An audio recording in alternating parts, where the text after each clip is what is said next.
everyone. Welcome to the stream. I hope I'm streaming to the right place. Hello, everyone. Happy Friday. What is happening? What is going on, everyone? Okay, so first of all, I have to warn everyone, I've been having some internet connection issues. They should be fixed, I think, today. I don't know how to explain what's wrong because I'm not really a tech person, but essentially something happened with the router and it keeps turning on and off. Fingers crossed, knock on wood, won't have any issues. Also, Doggo Bandita is here, but she is currently 2% on camera. There we go. There's her beautiful little face. There we go. There she is. Hi, everyone. Happy Friday. Thank you all again so much for being here. So what has been going on? What are we up to? What is happening in the wide world of, I don't know, the kink, poly, Evie Lupine fandom? Hello, Kaylee. Hello, Max. Hello, Twixie Shores. Hello, Hellhound. I don't even know how to say this one. I'm gonna mess this one up. I'm Polish, maybe. Snejana. I have no idea what does it mean when an N and a J are next to each other. I have no idea what sound that's supposed to make. But welcome. Hello, DJ Basehawk. Hello, Lexi. Hello, Bearskin and Oranges. Hello, Dale. Hello, everyone. Hello, Sean. Hello, Michael. Hello, Rob. Hello, Audrey. Hello, Jem Jem. Hello, Tebow. Hello, Rom. Hello, Chunk. Great name. Hello, Johnny Prince Charlie. It's been a minute. Glad you could be here. Hello, Robo Demon. That sounds like an anime that hasn't come out yet. Robo Demon. It's like a combination between like a mecha anime and like a isekai, I guess. I don't know. That could be fun. That could be a fun thing. Okay, so today, don't really have any specific topics in mind. We could talk about Petplay. I'm wearing my Petplay shirt again that people really, really liked from a couple weeks ago. This is from Drool Apparel is the name of the store. Not affiliated in any way. Just found them on Instagram and was like, they make cute clothes and they do a lot of like limited run upcycling of t-shirt blank like type stuff, which is interesting. So I thought we could talk about Petplay, and I thought we could also maybe talk about, what else do I have in mind? Bondage, because I feel like we talked about that recently, and it's always like a good topic to go over because a lot of people are into it. There's not a lot of information about it accessible online. And then solo BDSM / BDSM as a single person. Now, originally, I had planned to have a video go live today, but YouTube, for some reason, decided to demonetize it out of nowhere, and so I'm waiting until tomorrow, just on the off chance they end up, like, remonetizing it. And I don't think they will, honestly. They're very 50-50. Either it takes them like 10 minutes and they're like, no, demonetized still. Or it takes them like a week and then they go, yeah, I guess you can be monetized. And like, it's not really well communicated, but we're seeing what happens. It's very frustrating to like make a video and then think it's going to be, you know, green dollar sign, all the good stuff that YouTube is happy about. And suddenly they're like, no, never mind. No monetization for you, fool. It's like, no, I work so hard, and also like I have to censor myself so much.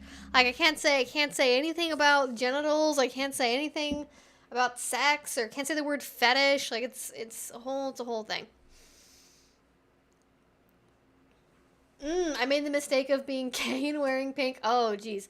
I've had folks on my walk go Barbie. I had not anticipated this. I haven't seen the movie yet. I mean, I haven't seen the movie yet either, so I have no idea, but I imagine people are just, like, assuming that if you're wearing, like, an all-pink outfit, that it's because it's something related to Barbie, I suppose? Is that the connection there? Okay, all right, let's look at some questions. So before we get into it, I'll just say this. In case you're new here, hi, hello, welcome. This is an 18 plus only live stream. Please read the rules down below if you haven't seen that before. Really good list of resources down there. There's an FAQ and just some general guidelines. Main thing you need to know is 18 or above if you're here. At least. I know some states it might even be like 21 to access certain content, but we're going to say 18 because that's where I live and that's where the rules are where I live. And no medical advice, no mental health advice. Sorry, I'm not a doctor. I can't tell you if your cut from a knife place scene is infected or whatever. You're going to have to go get medical help for that. So outside of that, just don't spam the chat, be polite, listen to the mods, and as long as you do that, everything will be good. So the main thing that we need to be thinking of is just very, very basic requirements of being polite. And then I do answer questions in the order they come in because this is an interactive Q&A. So if you want to get your question answered, answer it as soon as you think of it, or as soon as you can, I suppose.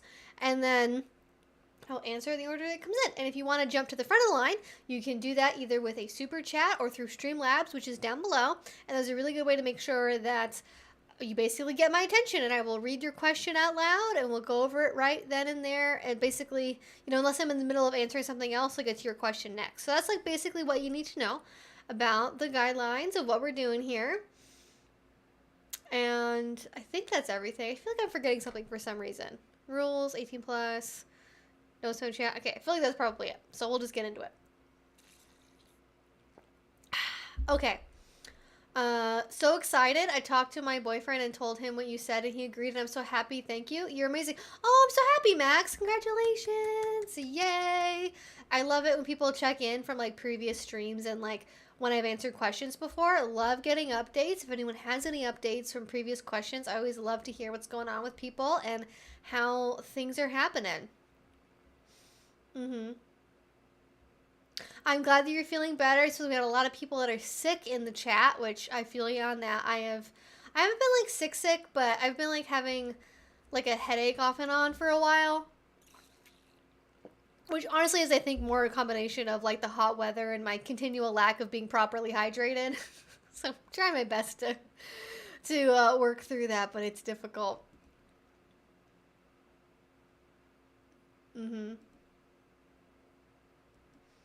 Honestly, I mean, not having COVID at this point kind of feels like surviving the zombie apocalypse and never getting turned into a zombie. Like, it feels like it's so hard to do, So far, so good, I would say, Evie. Hope you're having a good day so far yourself, aside from issues with your latest YouTube video. I mean, it's an ever-present threat, honestly, YouTube. So it's just, like, part of my my daily budget for myself is dealing with that. No, today was good. Got to be in the sun for a little bit. Woke up early this morning. Mostly all good things, I'd say. Mostly all good things. I see. We're back with this again. Yep. Okay.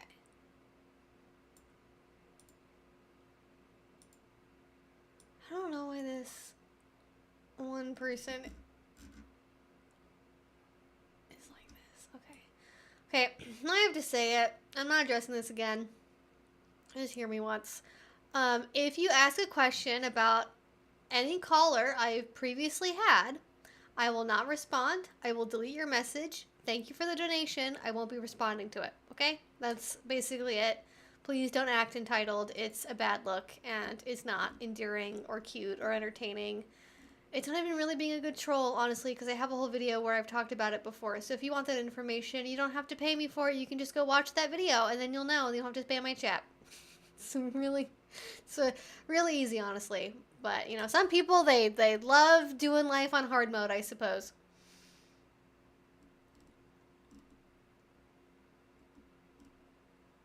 Here's to an informative and a fun night. I mean, that is hopefully the plan.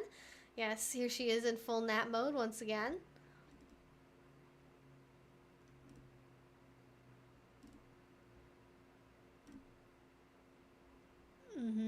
I'm glad I could catch a stream. Well, you are so welcome. Thanks for being here.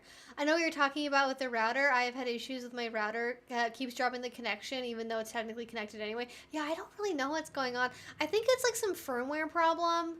I don't know. Again, I don't know enough about tech to really be able to describe it, but we got a brand new router, and I don't remember I think we've installed it. I don't remember. My roommates were taking care of it. But I have a new router. It should not be an issue anymore, but we shall see. What kind of pets have you seen that aren't typical dogs/cats? Okay, great question. So I would say With pet play, definitely puppies and kittens are very popular online. The OG type of pet that's like very popular from sort of like older works of fiction about BDSM and erotica and porn and all that. Pony play is probably, I would say, older than either one of those two and is still like very popular. I think it's probably like, I mean, I don't know really, because I feel like puppy play is like very clearly number one, but I'm not sure if you actually surveyed the community if there would be more pony or kitten players. I think these days there probably would be more pony players. Oh, apparently my computer needs storage space. I don't know what's going on with that. Deal with that later. But yeah, I think that pony players are really common, and then kitten players are probably underneath that. I think kitten play is very prominent online. I don't see a ton of it necessarily out in the real world, which is not to say that it doesn't exist. It just like doesn't have its own real life community organizing in the way that pony or puppy play does. Outside of that, though, outside of like the major, like the big three, I would say that the most popular ones you're going to see would be foxes, bunnies, raccoons. Those would be kind of like the secondary most popular ones. I've seen mice, bears, and then also barnyard animals also tend to be pretty popular. But I feel like I don't generally classify like barnyard animals as like a form of pet play because I feel like it's its own separate thing. Like most people who are like cows or pigs or stuff, they don't really think about it like pet play necessarily. It's its own thing, right? Like it's being a pig or being a who cow. Like it's related but separate, and it's its own thing of role play. So those are also really popular too. Some of the more unique ones I've seen dragons for sure. I think I've seen a jackalope before. Different like hybrid or like mythical creatures like a mermaid. I feel like I've heard of somebody being a fish before, but I don't like personally know somebody who identifies or like acts as a fish in like in a kink scene. I feel like maybe I will know. Actually, I've seen people do like Pokemon stuff, and I have seen somebody be a Magikarp before, so I feel like actually that does probably count. So like also Pokemon for sure also gets done during pet play. Yeah, I feel like the one farm animal you don't really see a lot of would probably be sheep. I've seen goats before. Goats are a thing. Not really sheep and chickens. You don't really see a lot of. Well, I knew somebody who was a raven. That was kind of unusual. I knew a raven. I've seen parrots. I think there's probably like maybe like a chinchilla. I've seen chinchillas before. Bats. And then the list really just goes on. I just keep thinking of new ones to be like, yes, there's also somebody who does this.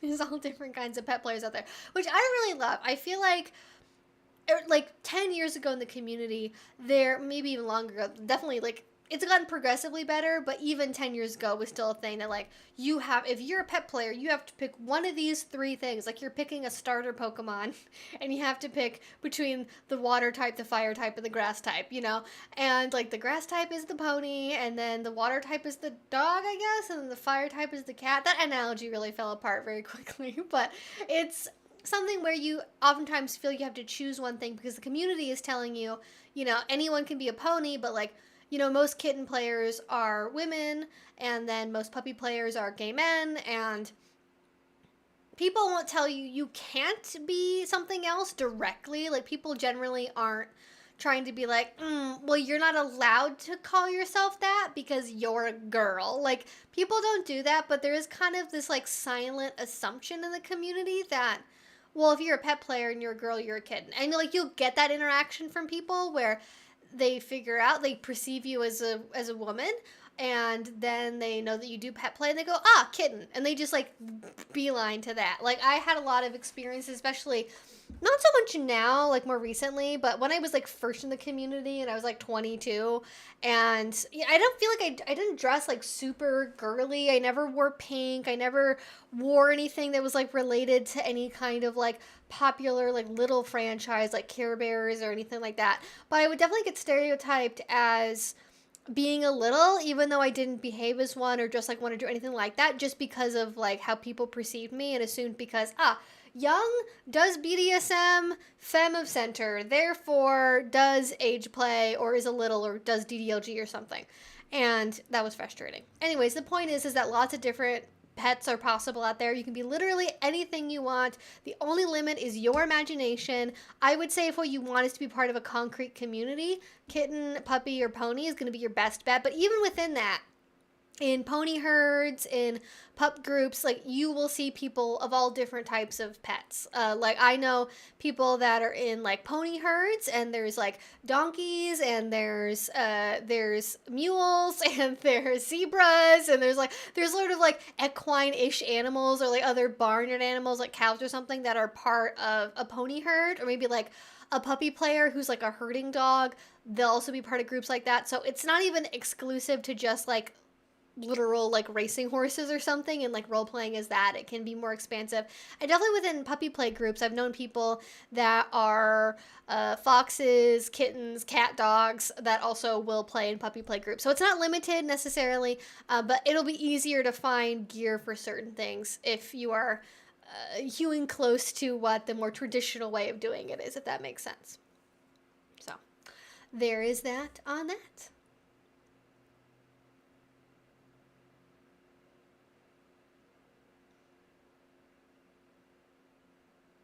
You're a puppy. Did you have that problem in the past?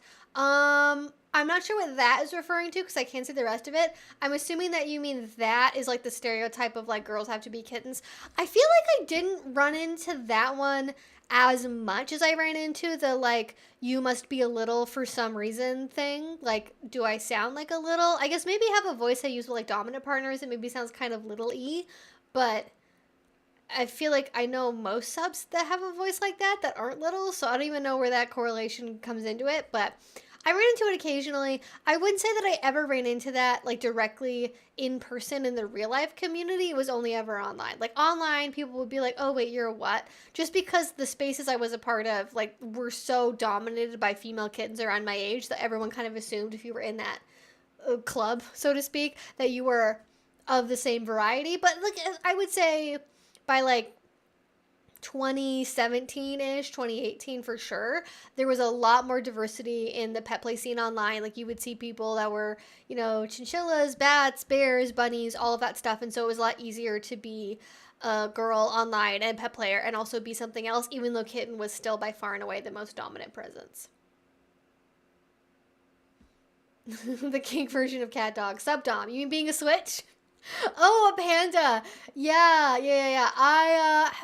I don't think I've actually seen a panda before, but that wouldn't surprise me if that was a thing at some point. I imagine that somebody will try that, and I hope that I get to see whatever outfit they wear if it is a thing. I go to a pet play femdom event in a couple hours. I'm packing my pet play gear now. Well, congratulations, Tebow. That sounds really, really fun. I love it. A pet play femdom event. That's like such a good combination of events right there. I don't think I've been to a femdom specific pet play event, but I would totally go.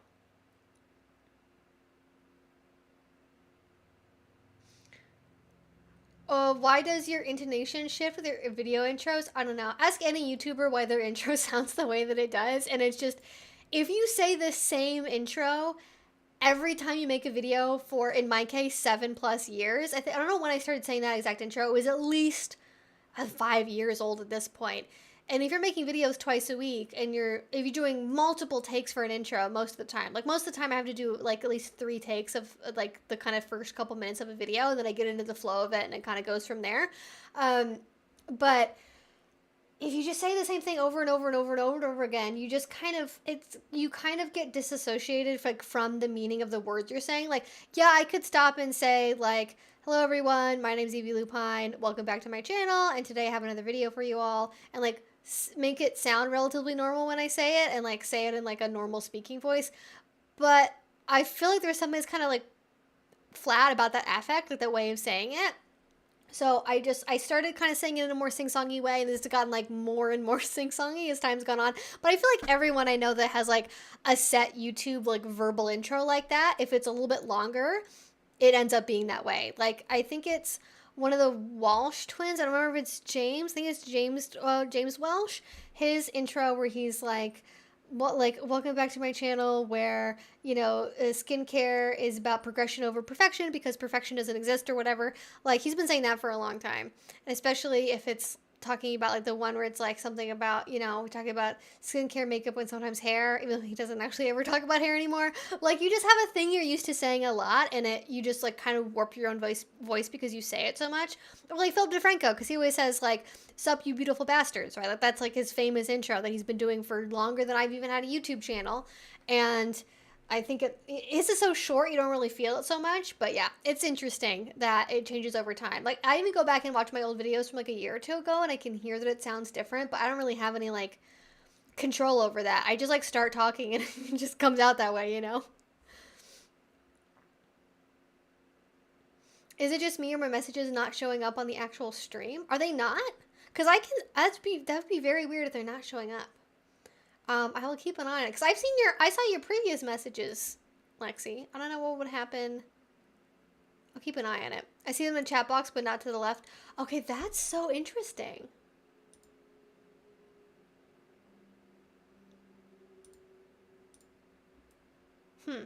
Okay. Well, I'll keep an eye on that.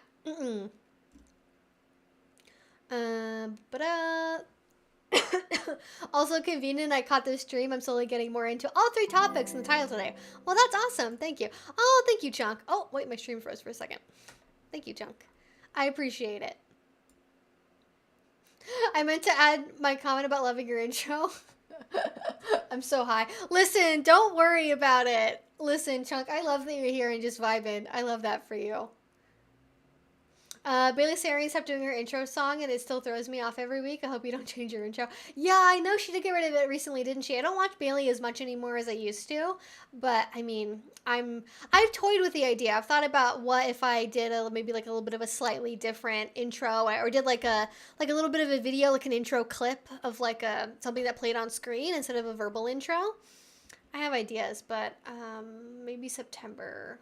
Sometime like this fall, I think. Like the summer's crazy, so I need to get through that first. Oh, thank you. Rosie Rosette donated $7. Hi there. Hello. I noticed that you have not reached your goal yet. Allow me to help you. What are you going to do when you do reach your goal? Aw. Thank you, Rosie. So for me, reaching my goal, this is kind of just like a general fund for like streaming decorations and things in the background. Currently, what I have planned is I would like to get like a tree light for back there. Like by tree light, I mean like decorative lights that look like a tree. And I don't know how to describe it besides that. Like it's sort of like you took a mini decorative tree and then you put lights in it. Oh, thank you, Amy. Oh, great question. Hey, Evie, so I've pondered this, but would you consider wolves or werewolves a part of Petplay, or would that be considered more Primal Play related? Okay, great question, Amy. I will totally answer that one. Just to answer what I'd be doing for the stream decorations and that, it would be a chair back there, like a comfy chair, and maybe a tiny side table, and then like one of those like light trees where it's like a tree that has lights in it. And then I also want to change these curtains, because I decided I don't love the yellow, and I'm going to put them in the kitchen probably instead, because we need curtains for down there that we need curtains, all right? So that's sort of what my plan is for right now. I'd like to have just like a more professional setup and like I don't know. On the one hand, though, it's like I see people that are like XQC that have like 50,000 concurrents on like a slow stream day, and like he's fucking just got like a cardboard box in the background and a giant giraffe, and it's like, okay, why am I even trying? But then like other people have these like really elaborate stream setups that look really cool. Like Pop Amp has an amazing one, and I'm like, I don't even know how I would afford to do that. Like that's like more money went into that background setup than all the furniture in my entire house that I own. Like I don't even know how he manages to do that. It's funny.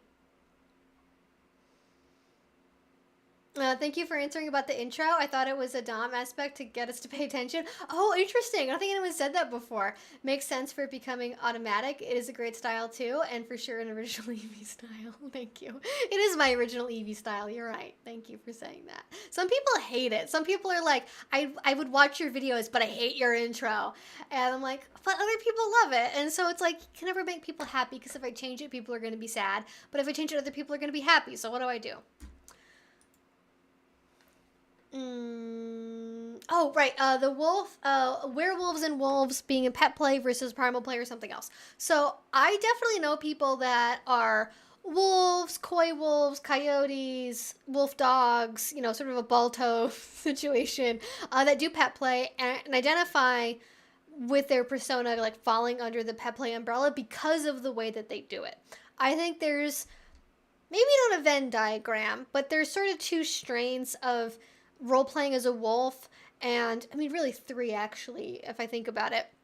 There's sort of the more general animal roleplay way of engaging with being a wolf, where it is an animal roleplay, but not necessarily pet play. There's the pet play version of it, and then there's like the primal play version of it.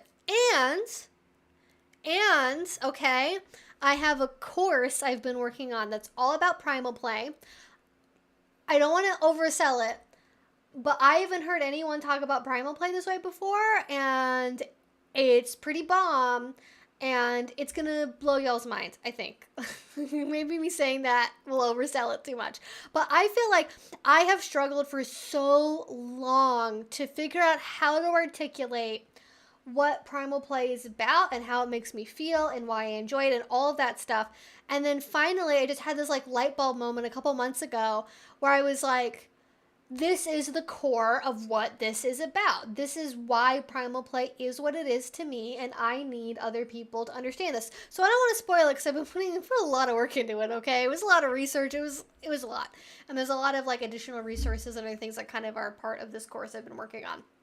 So I will talk about like more about what primal play is in that class. I will say generally the commonly understood definition of primal play is, I feel like it's sort of like it's very circular. Like it's sort of like primal play is when you act in an instinctual manner during a scene, right? Without social inhibitions. That's like kind of the classic definition of it. And I think you can do primal play where you don't have any kind of particular role play archetype or persona or anything. You're just like playing yourself, but at a more like base level without those social inhibitions. You can do it where you're kind of taking on aspects of the nature of like a specific animal, like a wolf or a tiger or a bear or something. And I play with a lot of people that do that, or like some kind of hybrid between the two, or like being some kind of were creature, or like a primordial vampire or a demon or something. Like you can really go about it in a lot of different ways as long as there's kind of that like instinctual basis to it. But again, it's a lot to try and explain, and like whenever I talk about it, my brain just kind of goes wah, and I want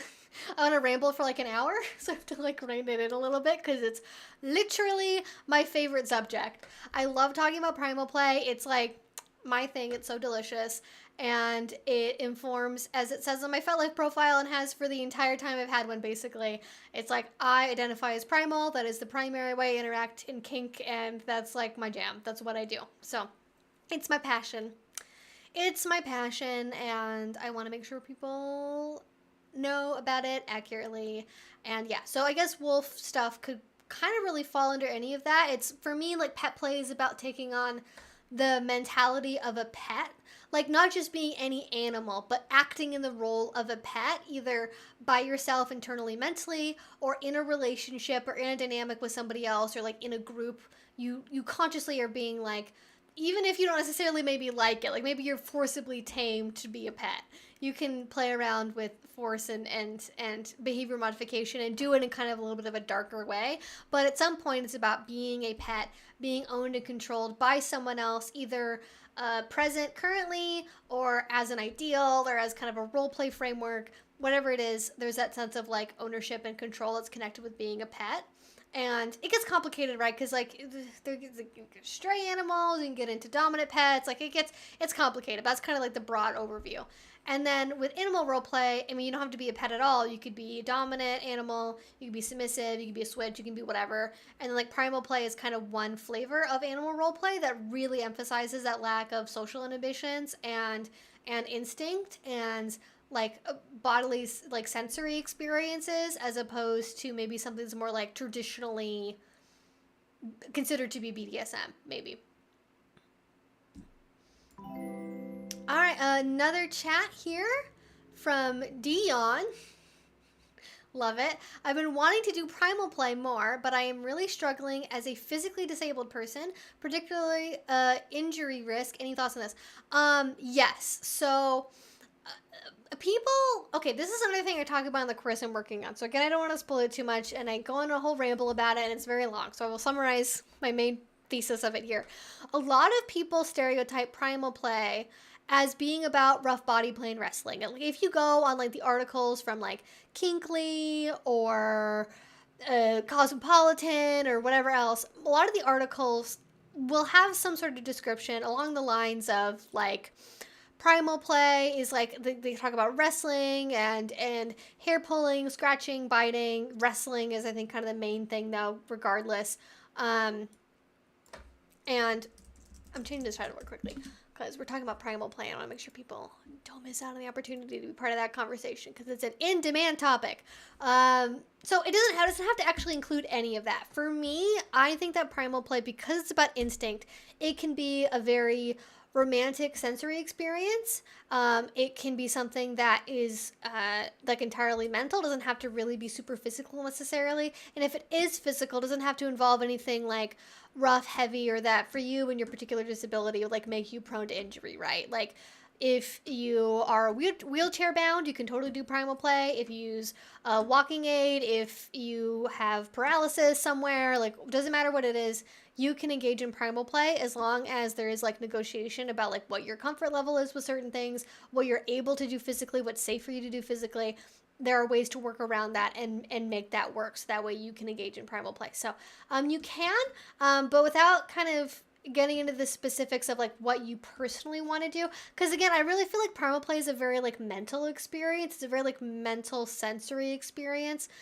And so it's hard for me to describe with words like how to access that like headspace without it necessarily including certain things, because for me like primal play kind of does include certain like physical aspects. I don't know, I feel like I'm not doing a good job of explaining this right now, but that's why I made a course about it where I could get all my thoughts down on paper and then say it out loud as opposed to trying to improvisationally say it in the moment. But yeah, because we're not animalistic about it, but it's more aggressive and uninhibited. Sure. I wonder what our recent thing would be classified as then. Maybe predator prey or something. Yeah, because like predator prey is definitely like one subset of primal play, but a lot of people treat those things as interchangeable as though all primal play is predator prey, and it's not. A lot of it is, but definitely not all of it. And it's, I don't know if it's necessarily even the most common. You could be a predator prey. You could be like a bonded pair. You could be like two rival predators. You could be two rival prey animals. You could be prey animals together in like a herd or a pack or something. You could be predators in a pack together. You know, it's really a bunch of different flavors. But like aggressive and uninhibited, I would say that could fall under the primal umbrella. It could be something else on its own. The label around like what primal is so fuzzy, like because like with something like bondage, for example, we have a very clear cut definition of like what counts as bondage, right? Which is like restraining somebody, basically. How do you restrain somebody? Well, it could be mental bondage, but usually something physical, right? Like rope or handcuffs or a leash and collar or something, right? And that all counts as bondage. Like, you know, putting spaghetti on somebody isn't bondage.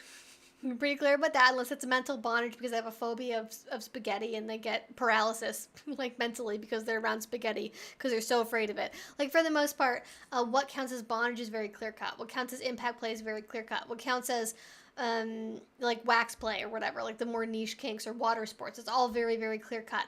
But when it comes to the more mental, emotional experiences, those are so subjective and everyone gets something different out of them. And a lot of people, I think, get into it because they assume it's kind of this like romanticized, like Hollywood version of like kinky sex. You know what I mean, right? Where it's the kind of like kinky sex where it's like we couldn't help ourselves, we were all over each other, you know, we just had to tear each other's clothes off in the moment, and like we didn't even make it to the bed, and like where it's that very Hollywood flavor of desire where you can't stop yourself. And I think actually that's one of the through lines that connects like the desire for primal play with a lot of the other desires that are very common of like ravishment fantasies or like consensual non-consent or CNC type play, where it's all connected to that I don't know if it's a shared social value, but the framework that we have as a society where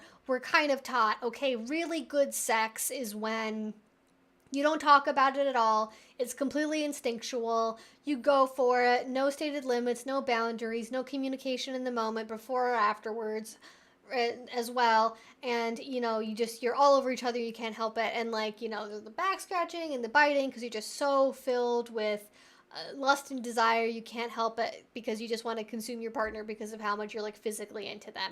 I feel like this is kind of like the kinky manifestation of that idea for some people, where it's that but reflavored to be a little bit kinkier, even though it's really that kind of same underlying principle. But yeah, I don't know. It's confusing because I think that was originally my impression of Primal Play when I was doing research about it, and then I kind of did more research and experienced it for myself, and I realized that it could be sensorial and tender and kind and romantic. It didn't have to just be we just need to take each other right now because if we can't, we're gonna explode and die. We're fucking we're going through Ponfar or something, right? It's not it's not like your role play. Although actually though, that would be a fucking hilarious somebody needs to write that fan fiction or something, or incorporate this into some kind of kinky Star Trek fan fiction is a primal playing Bonfire fan fiction. Oh, that would be fucking hilarious. I don't know if I could ever emotionally recover from reading that, honestly. Yes, it's like Beastars. I love Beastars as an example, actually, for Primal Play. It's actually it's honestly just it's a good point of reference for kink and being a deviant person and having deviant desires as a whole, and Beastars is just it's a good show. So I like it no matter what, really.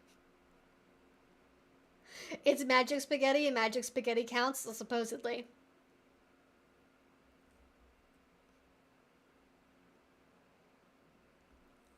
Alright, maybe let's go on to some other questions, and I will keep an eye out in case we have any other follow-ups or updates on existing questions.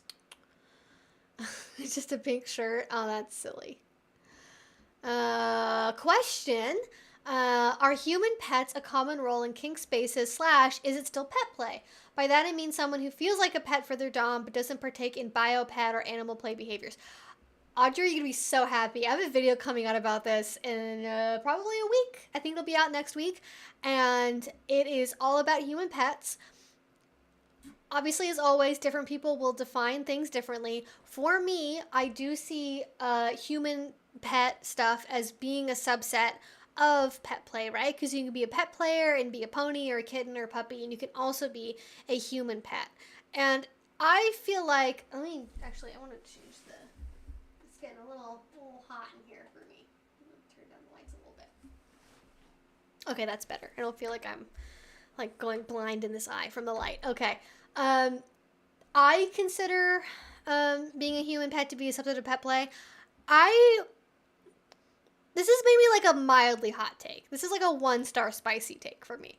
I feel as a lot of people get older in the scene and they have more experience, a lot of people will start out being I'm this very, very specific pet animal.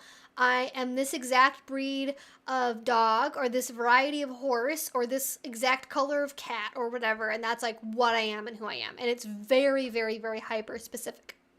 But what I find is that the longer somebody's in the scene and the more experience they have, oftentimes their perspective changes from this very rigid of I'm this exact pet, I'm this tall and this, because that's what the community kind of tells you have to do, right? Is you have to pick a very, very specific animal to be, and you have to be you have to hew very closely to that to be considered valid, right?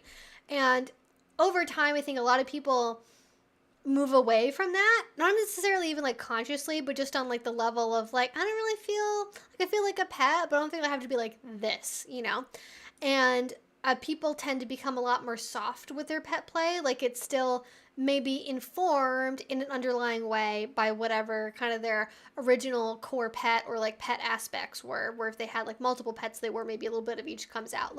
For me, I feel I've really gravitated towards more of a human pet style over the course of my kink career, where originally I was very focused on being a very specific dog and like acting like a dog, like not like a human dog, but a dog. And as I've gotten older and I have more experience, I feel like what works best for me for incorporating things on like a more regular basis in a relationship, what really feeds me about pet play, it's not like for me, I do enjoy like kind of the more traditional pet activities of like trick training and playing fetch and doing obstacle courses and things like that. That's fun. That's like a going on a fox hunt in the woods. That's fun. That's never not going to be fun. But I feel like less like I have to hew super closely to doing everything a bio animal would do. And so I feel more like strongly that I'm sort of like more of like a human doggo.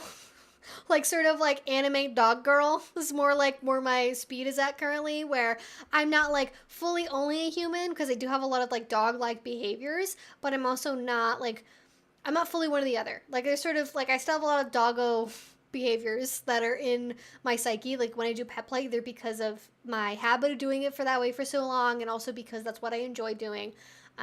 So yeah, human pet play definitely a thing, definitely my thing. I definitely do it a lot. I enjoy it. It's good. It's great. And don't worry if you find that like you don't want to do like certain like bio animal activities too much. Like you can totally still be a pet player and enjoy that pet mindset, especially if it's related to like being owned, being lesser, being non-human. I think all of that is something that makes sense for why people want to access that headspace, even if they're not like literally trying to act like a, I don't know, a draft horse.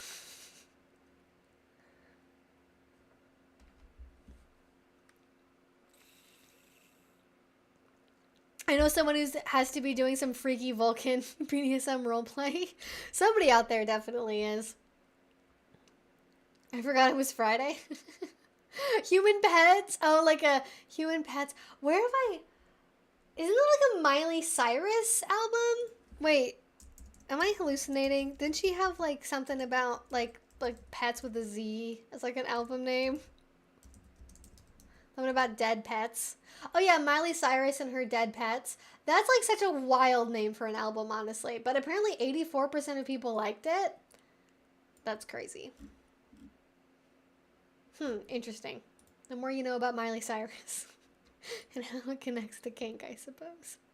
Human doggo pet play, so like VTuber Corone.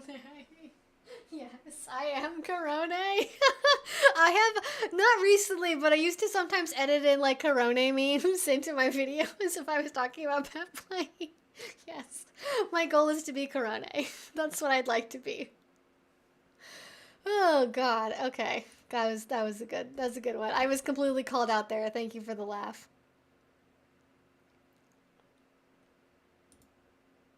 Thank you for answering my question. No problem. Happy to answer it. Okay, okay, I lost where I was in the questions. I will try my best to get to it. We are just speeding along here. I love all the pet play questions, love the primal play, and thank you all so much for contributing your thoughts. Okay, okay, trying to find the next question here.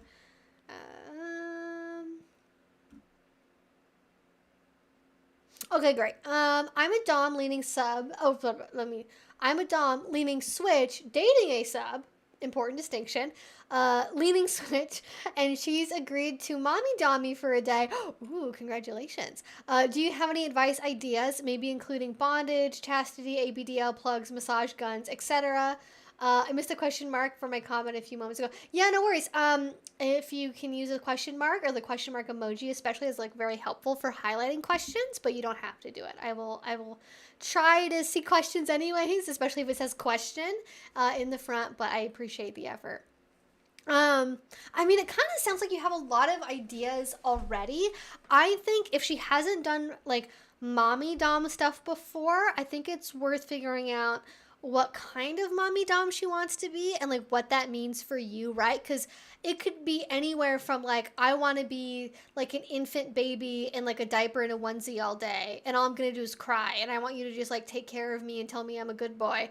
And like that could be one side of the spectrum, and she could be assuming you want. And the other side could be like, I want you to be like a naughty, like I want you to be a mean mommy that spanks me because I'm a naughty boy, or like whatever, right? Anything between those 2 points or outside of that. So I think really narrow in on like if you've been having a certain fantasy related to her being a mommy dom, like what does that look like? What's the key elements there? And like I realize oftentimes with our fantasies, we don't want to include or try to replicate our whole fantasies in real life. I think most people actually like don't like. Some people do, and usually if they do, they go to pro doms. But most people in the lifestyle community don't want to like literally have a 1-for-1 replica of their internal fantasy world in scenes or in play. But if there's some key elements in your desire to have a mommy dom or to have her try that role and for you to be submissive to her in that role, like what does it look like? What does it mean for you? What are your desires about that? Like, do you want like impact and discipline and punishment? Do you want like praise? Do you want to play around? Do you want to be silly? Do you want to do some kind of like training thing? Do you want it to be sexual or non-sexual? If it is sexual, to what extent? What does that look like? What does it mean? Does that you want to have it happen during the whole course of the day? Like so many options for that. I would say because if the majority of your relationship, if it's mostly been you being the dominant and her being submissive, with the exception that like maybe because I don't know her, right? She's not in the chat right now. Like maybe she would have the attitude of like, fuck yes, I totally want to do this. Like, please let me be your mommy. I would be the best mommy ever. I've always wanted to do this. Like, if she's super enthusiastic and is like ready and rearing to go and get hardcore into it, you know, great, start there. But if she's not really sure about that role, she's not really sure about how she's going to feel in that role or how she's going to feel about you in that role, I would really start off like softly, right? That could be starting off with like the role play gear or certain titles, or maybe like watching a certain show together, like maybe like 1 or 2 really important activities or ideas for you, you know, whether that be like diaper changing stuff or coloring books or watching a show while she like strokes your head and tells you that you're a good boy or whatever. Like narrow one of those kind of like 1 or 2 key things you'd really want to try, and then start with that and like basically don't bite off more than you can chew. I would say. Now I can understand that from the perspective of like she's only doing this for a day. I really got to capitalize on it. I get why you would want to capitalize on it and like want to do a whole bunch all at once. But I think there's a potential of running the risk of like burning somebody out very quickly if you just like have a massive plan of like, all right, at 8:10 a.m. we're doing this, and 8:30 we're doing this, and you know, down the list. That can be a little bit overwhelming, so maybe don't start there unless she wants to. You know, be in that place. But I think maybe another thing that's worth mentioning with this is, especially again, like if you know you're more dom leaning switch, she's more sub leaning switch, like, and you've mostly been in those dom sub roles. Maybe really emphasizing to her that she's the one in control and that she's the one who's going to be the authority here. Make sure she knows like what your limits are, what your preferences are, what your green, you know, please do these things are, what your red, please don't do these things are. Like talk about all of that, but then really make sure that she realizes and can sit with the fact that she's going to be in control. She's going to be dictating the activity. She's going to be dictating how everything happens moment to moment, and like encourage her to find what that dom side looks like for her if she hasn't really had a chance to explore yet, especially as like a mommy in particular.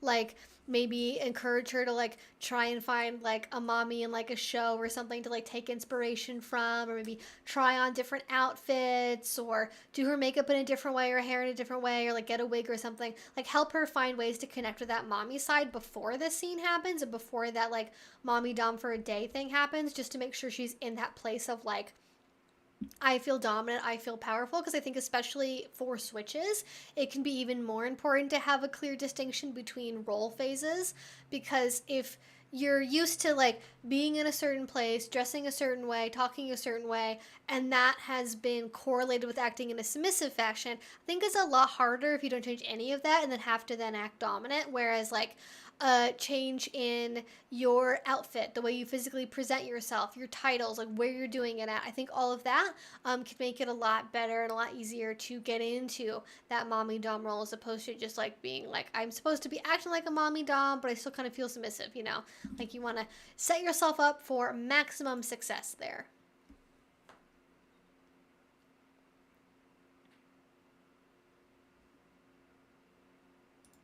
All right. Ba-ba-da-bum.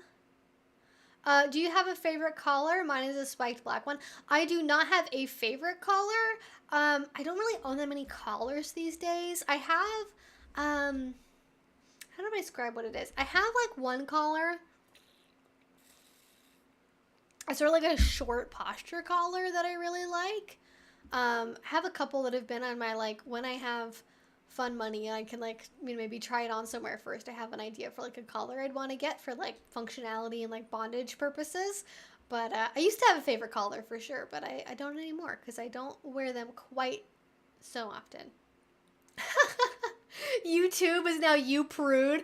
I don't know why I haven't seen that before because that is just like a sick and brilliant bird. Yes, You Prude. That is exactly what it is. Oh my god, that's funny. That's a good one. Okay, wait, give me a second here.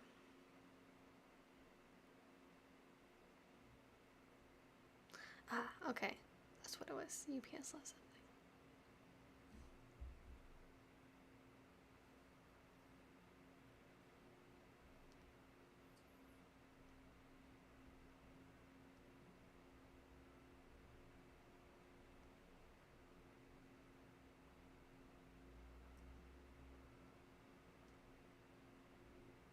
All right, next question. You prove things so funny. Oh, yes, completely roasted, absolutely. Oh, awesome. Scare Bear says, hey, it's been a while since I've been in a stream chat, but I wanted to tell you I finally went to a local munch a couple months ago, and I'm going to a dungeon mixer tonight. Only took me a few years. Well, congratulations. Listen, no time is too late. If it took you a couple months, I get it. I'm that same way where I'm like, oh my god, holy frick, it's like the end of the month already and I didn't go to anything, and like, oh, I haven't even looked at the calendar yet. Like, I'm going to something tomorrow, which I'm excited about, but I also have to remind myself sometimes to like get out there and like go and do things. Get very like set in my routine of like, I go here and I do this thing with these people, and why would I ever do anything different? So awesome on you. Good for you for going to that dungeon mixer and also going to that munch. I hope you enjoyed yourself. More than a few, actually. Awesome. That's great. You previously gave me some tips on how to do a wax scene with my girlfriend, and it went well. Awesome. Yay. Thank you all so much for all the updates. I love the updates. No, my internet is not Comcast. I don't even know. We have like a weird internet provider I haven't really heard of before, so I won't mention it because I'm like, what if that'll dox me? But no, it's my router's the issue. It's the router is like, it's not owned by like the service provider. It's not like the Comcast router or anything. It's its own separate router, but it's having some firmware problems. Very exciting stuff.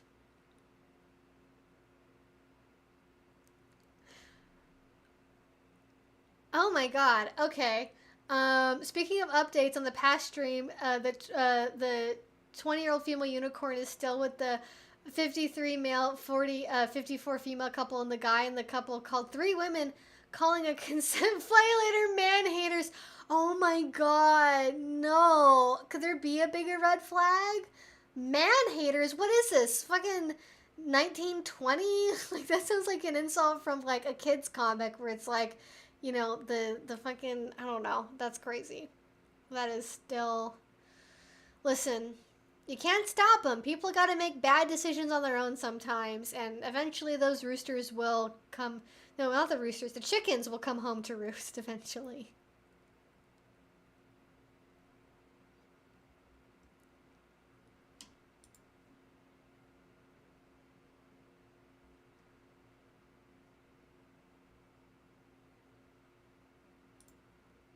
It is common to get is it common to get imposter syndrome type feelings when first going to a play event? Yes. I pretty much get imposter syndrome whenever I go anywhere or do anything. So I know what that experience is like on a very deep level. Like, if it's an event I've been to like more than once, I feel more confident, but like initially I'm like, oh my god, why am I even here? Like, people are gonna assume certain things about me because I'm a YouTuber, and like, I always get really like hung up about it mentally. So yes, perfectly normal to get imposter syndrome. I would say the way that I combat that is, no one in the kink scene knows everything about everything, right? There's no like, I don't know, Elder Scroll of of BDSM that has all of the knowledge about all of the BDSM in it, and like somebody is that thing, right? Where they just are the infinite scroll of knowledge. Like that just doesn't, that's not a thing.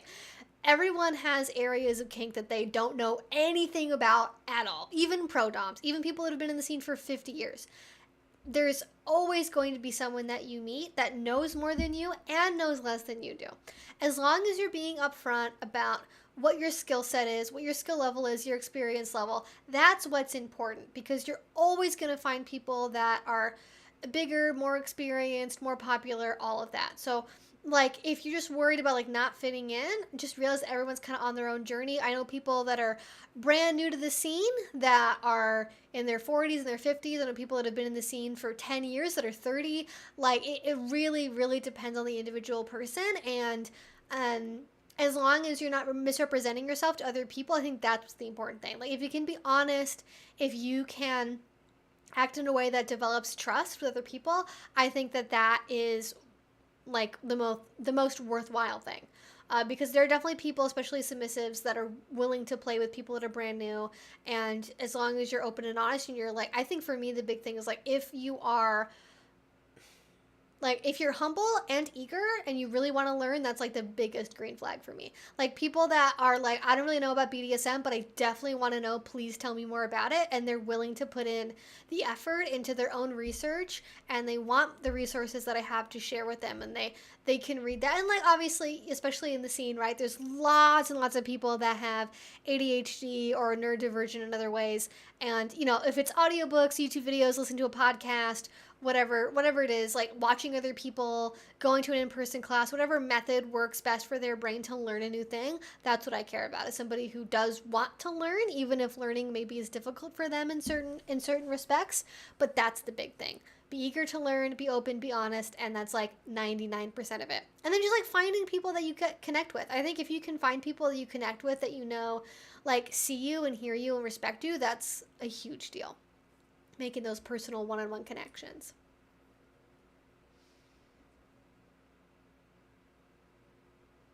The Little Rascals He-Man Woman Hater Club. Yes, thank you. That is what I was thinking of. And I was like, what franchise is that from? I haven't even thought about that in like over 15 years, probably. It's been a long time. So thank you for the reminder. All right, you're right. Okay, wow, it's already almost 7. Supposedly I have Indian food I can eat downstairs, but I don't think I'm gonna grab it because I have no idea how spicy it is, and that might be, I might need to be next to my oat milk if I'm gonna be eating Indian food. Um, I would also like to know what you have to say about solo BDSM, since the potential is now polysaturated. Oh, I'm so sorry. That's like the problem I ran into like so much. Like I know lots of people that I've like connected with, and they're poly, they're online. Maybe they didn't update like a dating profile or something, and then they're eager to get to know me, but then they're like they always have at least 2 other partners, and they usually have at least a third person they're talking to. And like they technically will say that they're available for another person, but they're like not really actually available. Like they might want to be available, but they're not actually available. You know what I mean?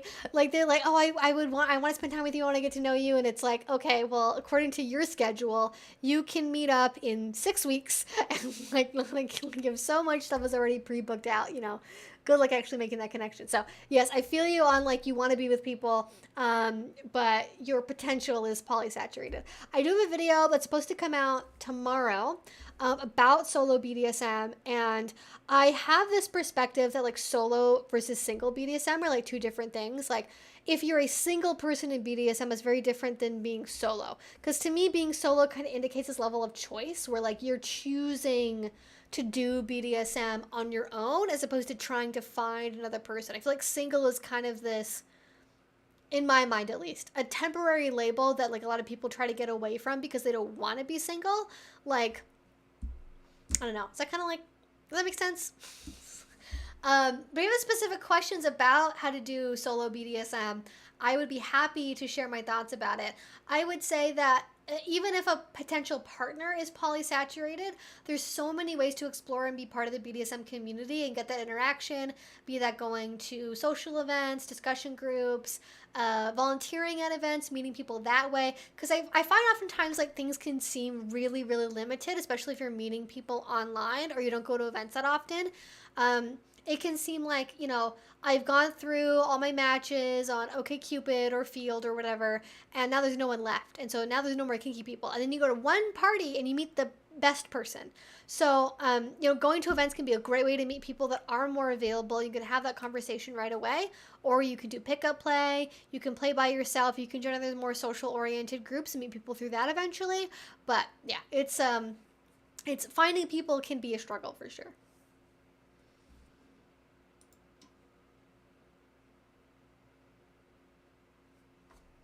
I always wondered how to deal with envy when people seem to have all the partners when I don't, but maybe they don't want to do more but can't. Maybe they want to do more but can't. I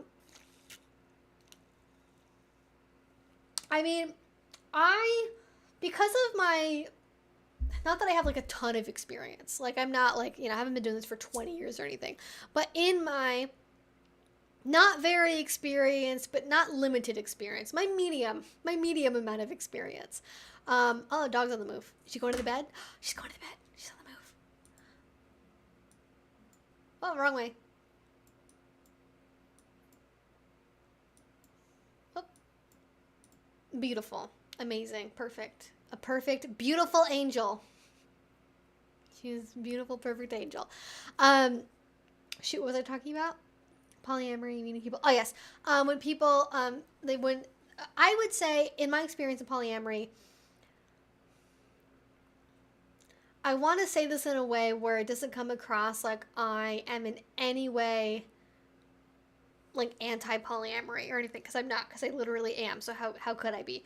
But I think oftentimes people that have a lot of partners, either the partners are all also dating each other, or they have very low emotional needs, or they don't get enough time with each other. They have 3 or 4 partners and they all see each other maybe once a month, which is not really enough for most people to have a long-term sustainable relationship.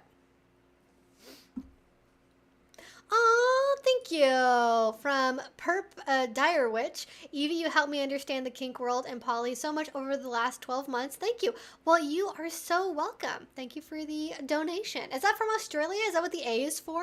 Is that what Australian $10 looks like? Well, hello from Australia, or hello to Australia, I suppose. But yes, it's like solo amory versus single. Oh, I had never heard of solo amory before. Oh, interesting. I'll have to look into that because I haven't heard that term before. But yeah, I feel like a lot of people in polyamory, they have a lot of partners, but either their partnerships are all really intermeshed with each other and they do a lot of group stuff together, and that's how they manage to like feel all really connected, or either the hinge partner for all these people is like overwhelmed because they have to have at least like 5 dates a week just to be able to see anyone once a week. And then if they're doing something that's more realistic, they're probably having like 1 date per person every month. And then maybe like, you know, they've got work, they've got family, they maybe have a nesting partner that maybe takes priority in terms of time spent on that person. And so I feel like oftentimes the people that have a lot of partners, there's, from my outside perception, compared to what my own needs are and my own desires are, my perception is that they aren't necessarily as emotionally deep, or it takes a lot longer for them to become more emotionally deep because of how long you go between seeing somebody, or, you know, you're just not able to spend as much one-on-one time together to get to really know that person as their own person, as opposed to like in group settings or at parties or whatever. Yeah, you can also have partners that aren't like a traditional partnership. I mean, people that meet each other when they can and give support. Yeah, like, I mean, I'm talking, when I say partners, I'm talking about like people that are like desiring like more ongoing commitment, as opposed to like commets, where like commets, or like I guess tertiary partners, if anyone still uses that language, which I don't really know anyone that does, but maybe somebody does, because this is the like more of the kink community, and I feel like more hierarchical labels tend to stick around here a little bit more than just in like mainstream vanilla poly. But yeah, I think a lot of people, like there's also relationship dynamics where like it's not that you really want more emotional depth, or you want it very quickly, like you're okay really developing kind of an ongoing friendship, and then you kind of see each other when you can make time, and it's not really like, you know, a huge like emotional deal where you're like investing a lot of time in getting to know that person. Like it can still be meaningful, it can still be committed, but maybe not to the level of intensity that it can be for some other people,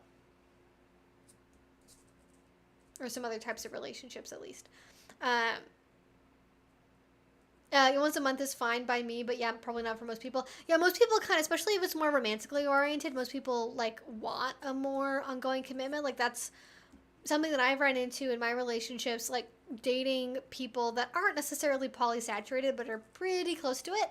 Oftentimes they're only really available like occasionally. And by polysaturated, I don't even necessarily mean like they have too many partners. I mean, their life is very big, right? Again, family, work, you know, other obligations, socially, other partnerships also included in that.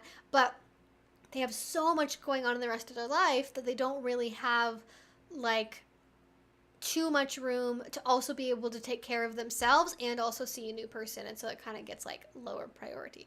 So I guess all of this is to say that the way I think about it, if I see somebody has multiple partners and I feel envious about like, wow, I wish I could have that, I try to keep in mind that I don't really know what their relationship is really like. I don't really know how satisfied those people are. And I try to remind myself that what I really want is satisfying relationships for me.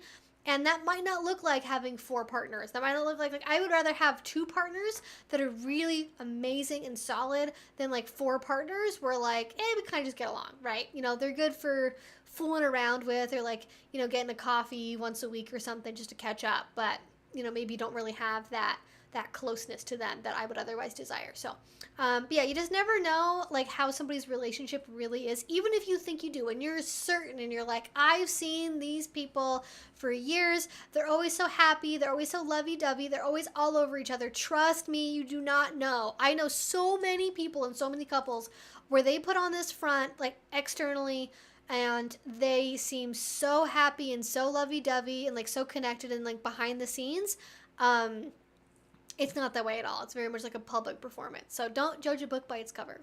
Mm-hmm. I think the problem is pretending to have the same kind of relationship you could have with 1 or 2 partners, being with a ton of people, like pretending to have a traditional partnerships. Yes. I think once you get past like, okay, there's sort of like, okay, realistically, you could have like basically like almost entirely like monogamous traditional relationships with like 1 to 3 people. Like if you want to go on dates twice a week, spend weekends together regularly, go on trips together regularly, like that's like fairly manageable for most people in like 1 to 3 partners, depending on your job obligations and how close you live together and other factors, right? When you get to like 4 to 6, you're getting into like, okay, there's a lot of like tertiary or like common relationships probably happening, even if they don't necessarily want to be common relationships. Either the person, their full-time job is texting, or they maybe they have a lot of partners that don't really have a big requirement for you know, how much time is spent on them. You know, they're kind of just okay with you know, whatever it is, right? Like they're okay with like, okay, this is enough for me. I don't really need any more. That's fine. And they're not gonna ask for too much beyond just like the bare minimum, or they don't really want more than the bare minimum because, you know, they're fine with once a week. That's them. Like I feel like I originally maybe would have really wanted relationships where we were together like 2-3 times a week. We were always with each other, spent every weekend together, because like I've done that before. But I feel like now where I'm in my life, like I'm okay like having a weekend to myself. I'm okay like seeing somebody once a week, or like once every other week. Even like once a month is okay with me. And I'm okay living with that because I like my life, right? I like my dog. I like being in the yard. I like gardening. I like doing my own hobbies. I like going to the gym, right? I like reading books. I like having a lot of alone time, even though I do like having multiple partnerships beyond just like one person. But yeah, I think if you have 8 partners and you're like, I can date them as though we all have totally like monogamous traditional relationships where we all are, you know, there's date nights and there's all this other stuff and it's always one-on-one, like that's probably not realistic. Like how would you just have the time? Like at some point you have to make room either for yourself or for less time with somebody somewhere, because I'm using the framework of like most people in a traditional monogamous relationship want to see each other at least once a week, if not twice a week. They want to spend time together. They want to spend time overnight. They want to have shared space. When you start moving away from that more traditional model of like what a committed relationship is supposed to look like, and you get into the ideas of like, you don't have to live together. You don't have to sleep in the same bed. You don't have to do any of this stuff. You can just do whatever you want to do, and that's okay. Then it becomes more flexible for what you want. But yeah, if you're going for like traditional monogamy and like trying to replicate that with more than one person, doing it with 8, I don't think it's just like, this is not going to happen. And I don't even know how you do that. You just have, my full-time job is dating people. Like, you know, can you imagine all the texting? Oh my God, all the phone calls.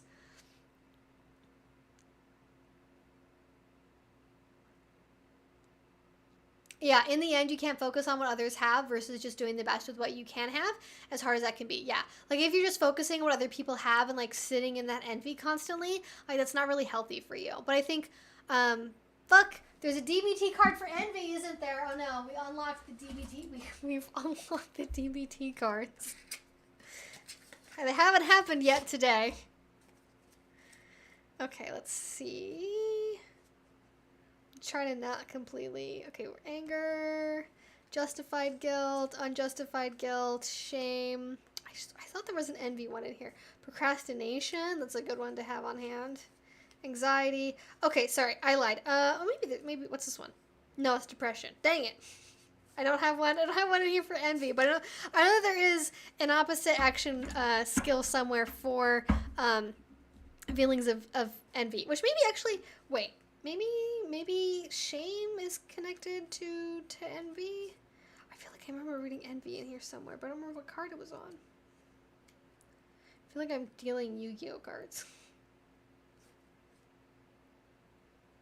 Okay, I do not see it in here. I will not waste time on it. I could have sworn there was a dealing with envy thing in this toolkit, but alas, there is not.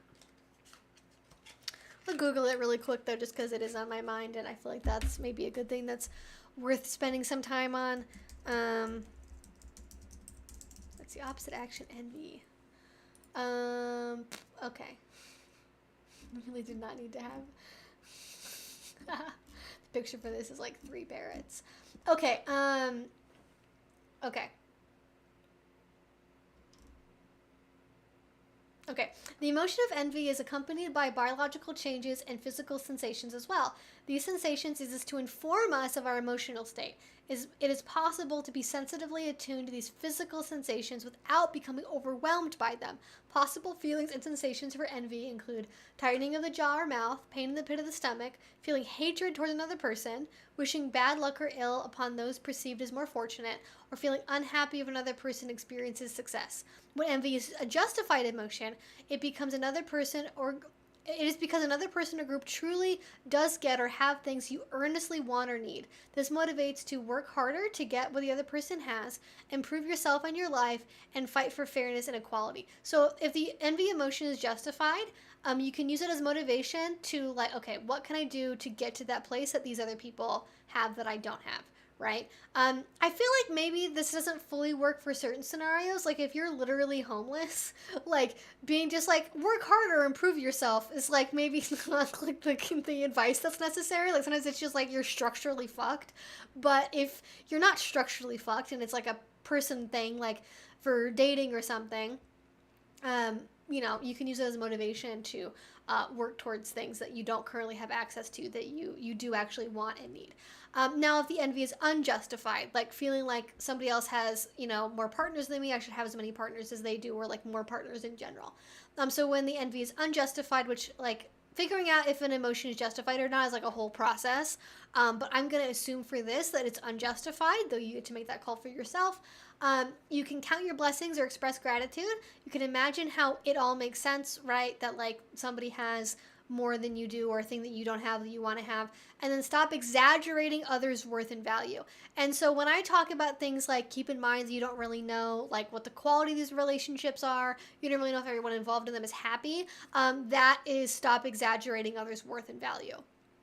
Because oftentimes we look at this as like sort of the Instagram of relationships, right? The Instagramification of relationships is we look at other people and the way they present themselves in their relationships and assume they have to be better, happier, more fulfilled. And you can have 4 partners and be lonely and depressed. You can have 4 partners that all make you feel terrible about yourself. You can have 4 partners that are not really that close and connected and are really just about sex and that maybe isn't what you want. So it really, like, you can't just make a judgment call on like assuming that you know how somebody else's life is actually going and that it's justified to like be envious because it's clearly it must be better than what you have. So stop exaggerating others' worth and value. So that's some like key things for if you're dealing with envy, just to give you some pointers to deal with on that one. Envy's a hard one though. It's a big one.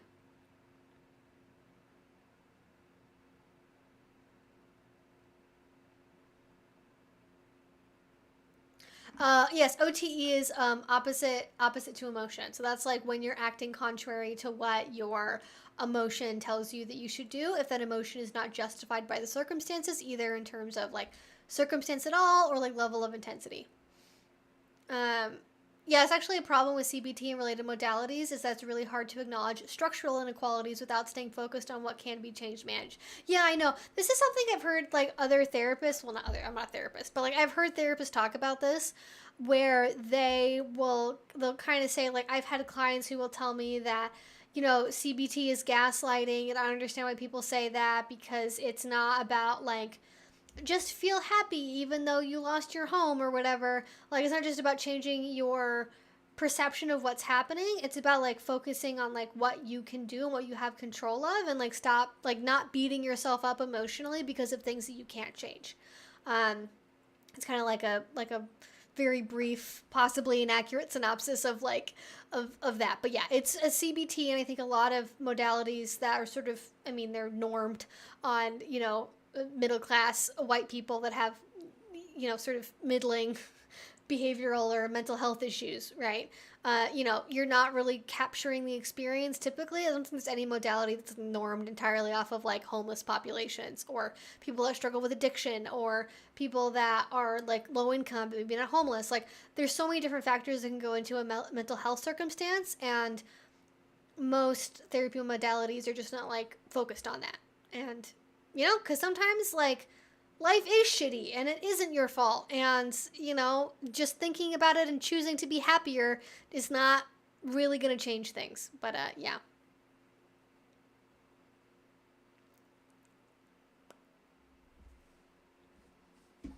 All right. I feel like what was I even talking? What question was I even on here? Oh, the imposter syndrome. And then the polysaturated, and then was all the Pokemon references. I very much appreciate the younger folks. They're very accepting and open to changing your mind. LOL, it's a new concept for this old. Well, we are happy that you're willing to change your mind. Thank you.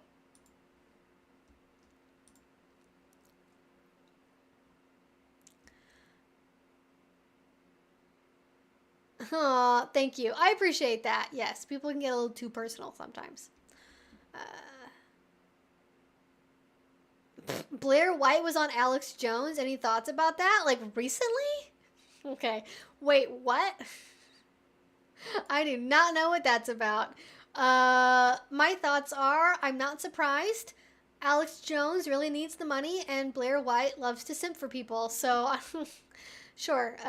Just not really strange bedfellows, honestly. Very, very expected bedfellows. Also, like, weren't they together, like, with something with, like, Joe Rogan? I feel like they already, like, hung out together before. It's not really that unexpected to me.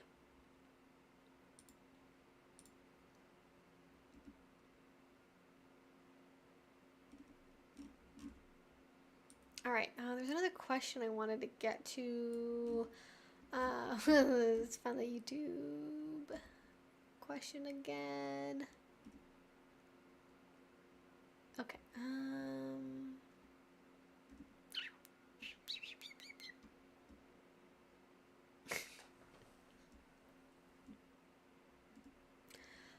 Update, my long-term SO and I are doing well and been adapting play to suit his current medical needs. He was excited to still deliver impact play that I need in a safe way for him. That is so awesome. I'm glad to hear that that went well for you, Little Threat.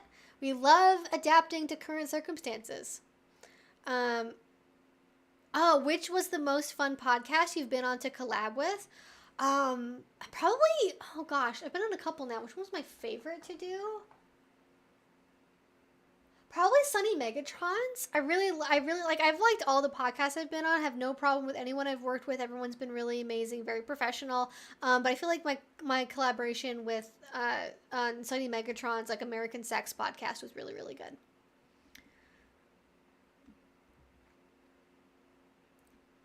Oh, I know what you're talking about. Yes, the inflatable panda costume. I love it for pole dancing.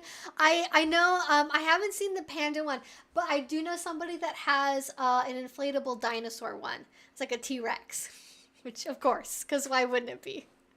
Yes.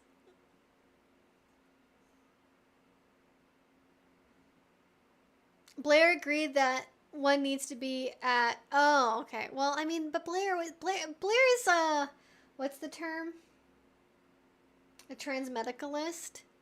True scum? That's like her whole thing. So I'm not surprised she'd say that. That's kind of just like, oh, they're longstanding friends. I mean, I cannot imagine being friends with Alex Jones. Like, what do you text about? How are you friends with Alex Jones? What do you say to each other? Like, good episode? Yeah, we're really getting to the deep state this time? Like, what do you talk about? That's crazy. Oh my god. Okay. Uh and just so you know, because we do have about like 40-ish minutes left on the stream, I'm probably not going to get to everyone's questions because we rarely do, but I will try to get to as many as I can. If you haven't had your question answered yet, now would be a good time to re-ask it just in case, but even then I can't make any promises unless you use a super chat or use Streamlabs down below. One day we'll get a full minute of hello for my intro. Yeah, maybe. Oh, dog was on the move. Oh, no, she's settled now. Her little sploots, her little toe beans. So cute. Okay, here we go. A question about pet play. How do I get into puppy space when my boyfriend is long distance? Video. Video is the answer. I have always found for me, and this is also partly why I have gravitated more towards like a human pet version of pet play as opposed to like pet play, like a pet play, yeah, like a pet play, like an animal pet play, because I find it difficult to get into like a fully like 100% only dog headspace or like fully animal headspace. So I guess maybe one is setting expectations about like how deep that headspace can even be. And like I've gotten into like pretty deep headspace before with pet play, but it's not like an automatic thing. Like I think some people kind of, I don't know, I make a separation personally between like pet headspace and pet space. So pet space is like subspace where it's like a really profoundly altered mental state and it takes a while to get into that usually and it's quite deep. And then like pet headspace is like your cognitive framing you use when you're taking on the role of a pet. And it's like a conscious choice to choose to get into that most of the time, but it's not like necessarily as like deep or like subconscious as maybe getting into pet space or subspace would be. But if you're having trouble getting into like a pet headspace just in general, having privacy, having a room to yourself is like really important, I think, to like feel fully confident. Being on video chat or voice chat at least, I think is really, really important for like the communication and the feedback. Wearing gear that helps you get into your headspace is really good.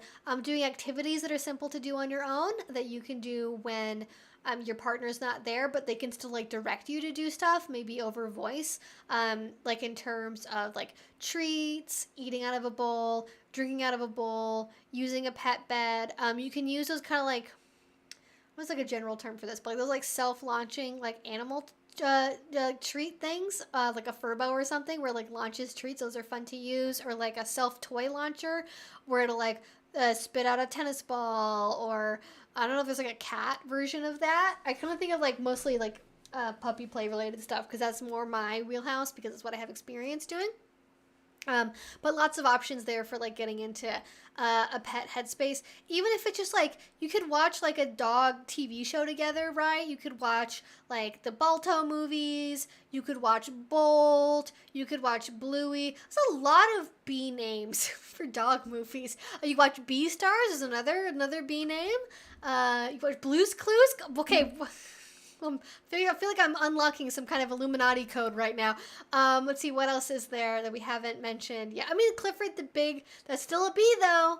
The big red dog named Clifford. Still gotta be in there somewhere. Lots and lots of media that includes dogs, or even like documentaries about dogs, like The Secret Life of Dogs, or different movie, Secret Life of Pets is a different movie you can watch. But like something that kind of like engages you in the headspace you can use as like either background stuff or like part of a shared activity together. I wouldn't push yourself really hard to get into a headspace regardless, because I think kind of ironically what keeps people from getting into a really good satisfying headspace is trying too hard to get into that headspace to begin with. I think a lot of people want so badly to be in a headspace and be like, I'm a pet now, I need to be a pet now, I have to do this, and then like that worry and that anxiety like keeps them out of that. So one thing I like to do, especially if you're somebody that's like has a 9 to 5 and then maybe you're doing a video call with your partner like in the evening after work or something, is like have time to yourself to like either meditate or say a mantra or just like calm down and kind of separate yourself out from your everyday life experiences. I think a lot of people struggle both with pet play, like not even just both, but like anywhere in BDSM, right? It could be pet play, could be DS stuff, could be whatever.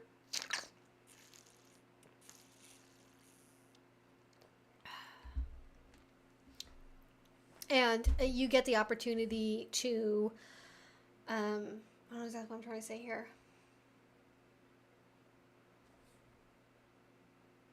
My brain just like totally went blank. I had water and I lost my thought entirely.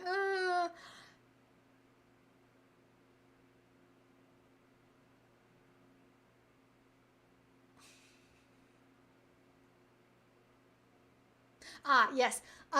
So regardless of if you are doing pet play or the DS stuff or whatever, it can be very difficult to get into your headspace like directly after like normal life stuff. So have like, I would say at least half an hour, ideally like an hour to yourself to just like be by yourself, be still, be quiet.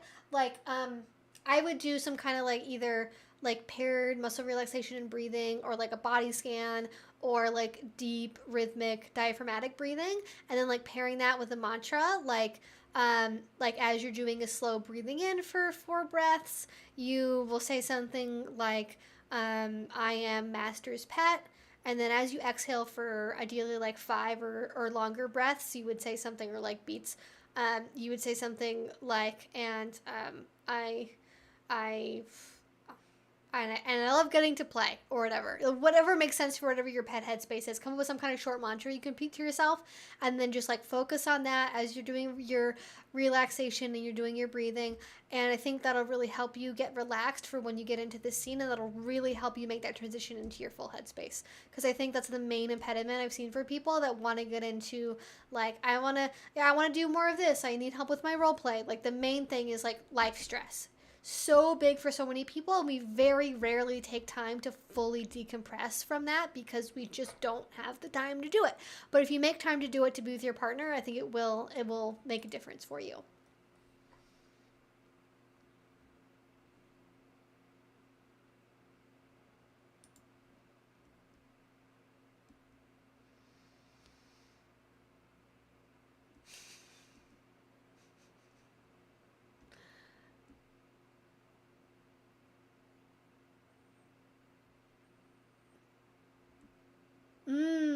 You could record yourself saying your spiel and then play it back with music like a show theme.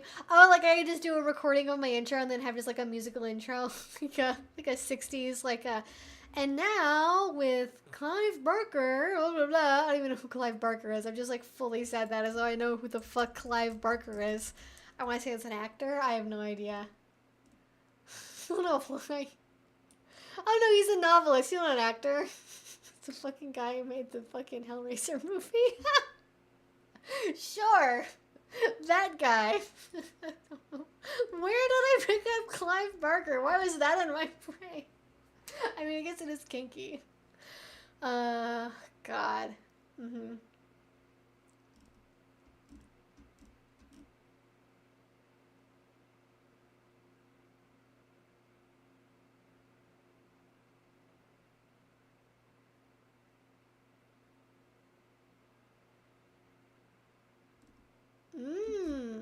Interesting.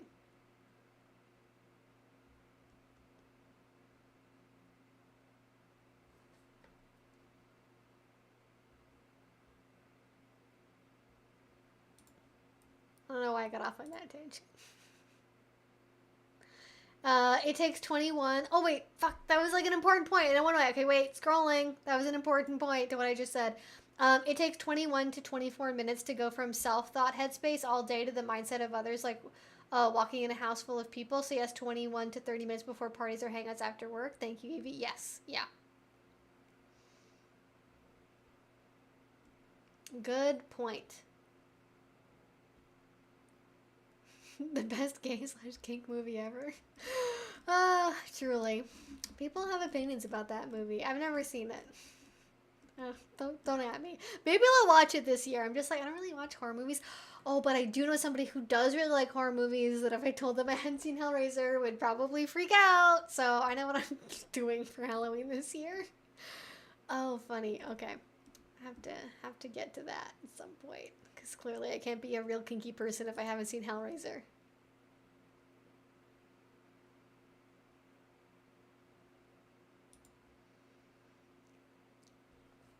Oh, thank you. I appreciate your candor and have learned a lot from you in a non-threatening way. Thank you. You are so welcome, Jamie. I try my best. I don't know.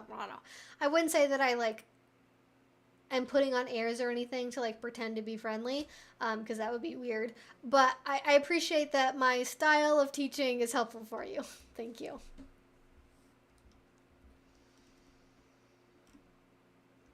Okay, trying to get back to where we were in the questions. I appreciate everyone's patience here. I just wanted to scroll down and read that note because it felt like it was important. Okay.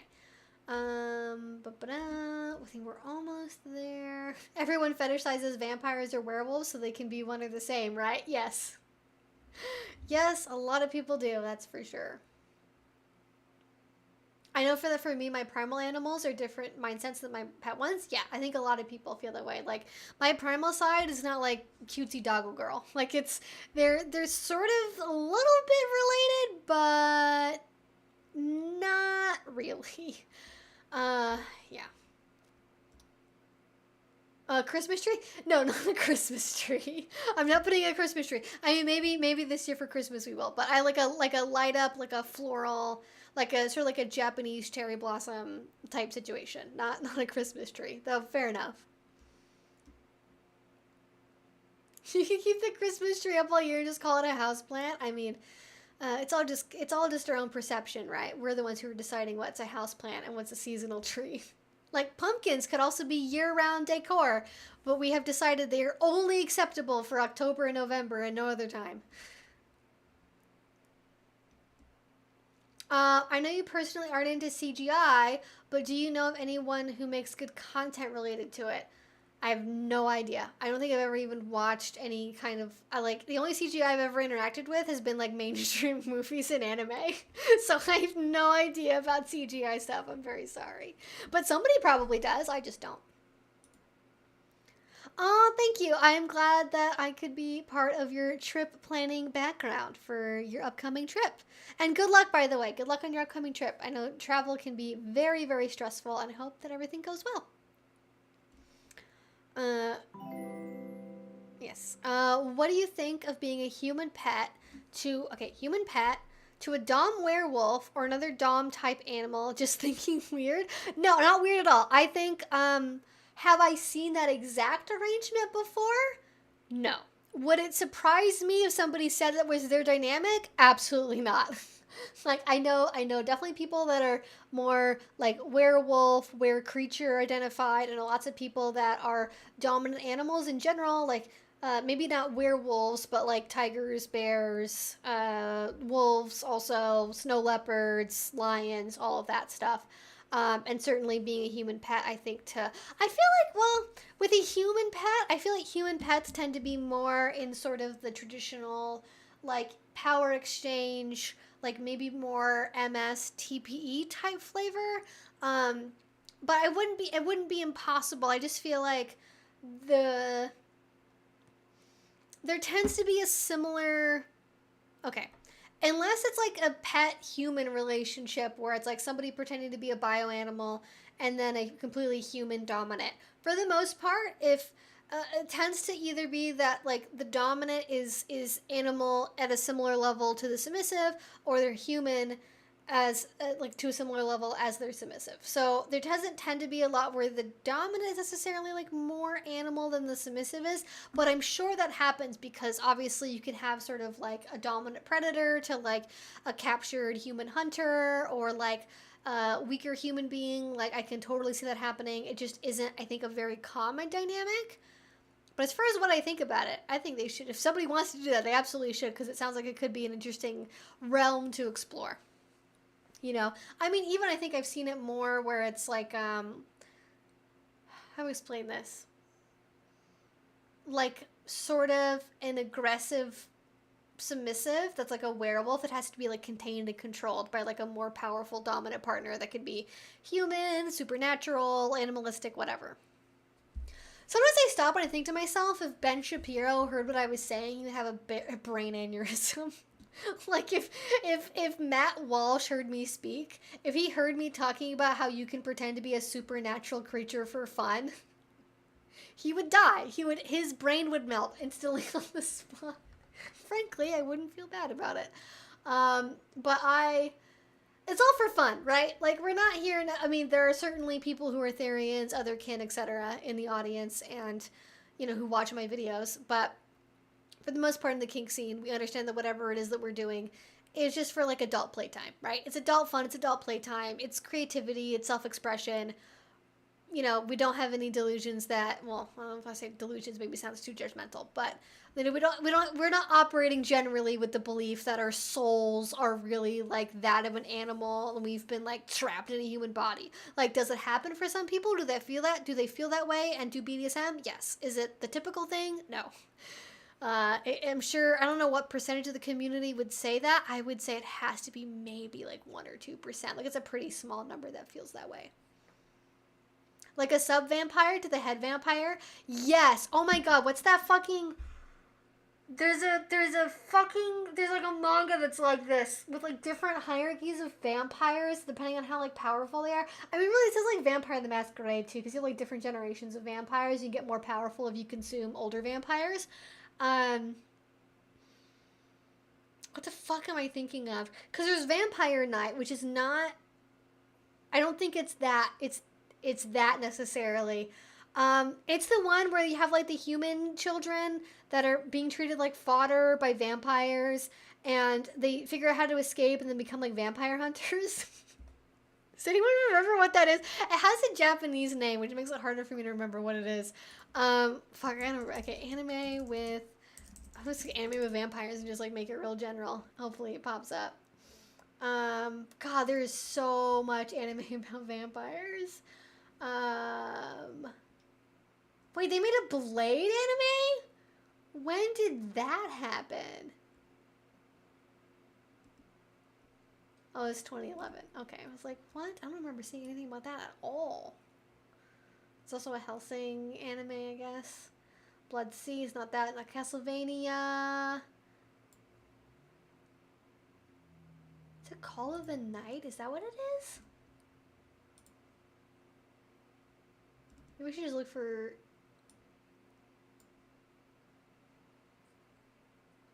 Okay. It's definitely not Call of the Night. Owari no Seraph! Thank you! Thank you! That's what it is. I don't even know if I've even like vaguely remembered the plot of the show. But I feel like it's like one of those shows, there's like a ranking of vampires, where like certain vampires are like submissive to other vampires in like some way. There's like a hierarchy there. I don't fully remember. I only watched the first season. I gotta watch that again though. It was pretty good. When I saw of it, it was good. But yes, absolutely. Like you could be a werewolf in a pack with other werewolves. You could be a vampire who's like a thrall of a different vampire because okay, there's so much different vampire lore. I'm like, which thing is this from? Because there's one where if you drink another, is this True Blood? There's one where like if you exchange blood, you become like devoted to like that other vampire. I want to say that one's True Blood. There's too much vampire lore. I can't keep it all straight. Yes. Oh my gosh, she's in the primo. She's in the best possible position. Look at her little snooze face. Oh no, don't move. Oh, her little face is on screen. Now it's gone.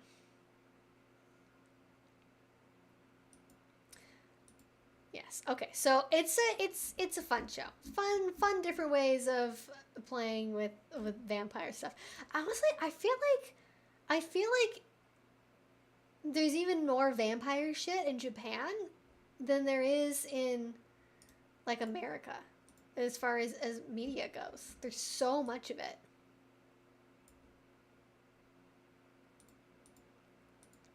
All right, let's maybe get some more questions that aren't just like, what are your thoughts about vampires? It's important to note that everyone who identifies in the hunter primal role, they're using it more as a protective role than a pet headspace. I don't. Everyone who identifies in the hunter primal role, they're using it more as a protective role than a pet headspace. I mean, I think that's broadly true. Maybe I don't fully understand what you mean by protective role. I don't like making definite statements about everyone who does this is this. I think that generally ends up being wrong because it's definite and there's always going to be exceptions. But I'm interested to know where that idea comes from, like learn more about it. Are there any caregiver or little related creators you'd recommend? There is one channel that I've checked out a couple times and I'm really bad at remembering people's names. So forgive me. I'm going to go to my subscriptions here.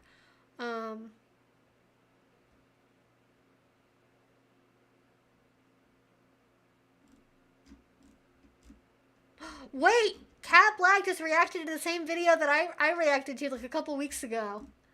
Okay, we're getting more people on side about that, I guess. Okay, there is Diaper Perv is the name of the channel. And they talk a lot about ABDL stuff on that channel. I'm not an ABDL person, so I can't speak necessarily to like the accuracy of the channel. But that is like one really good option for like, they post a lot, they have a lot of new videos, and they talk a lot about different ABDL related issues. So there we go.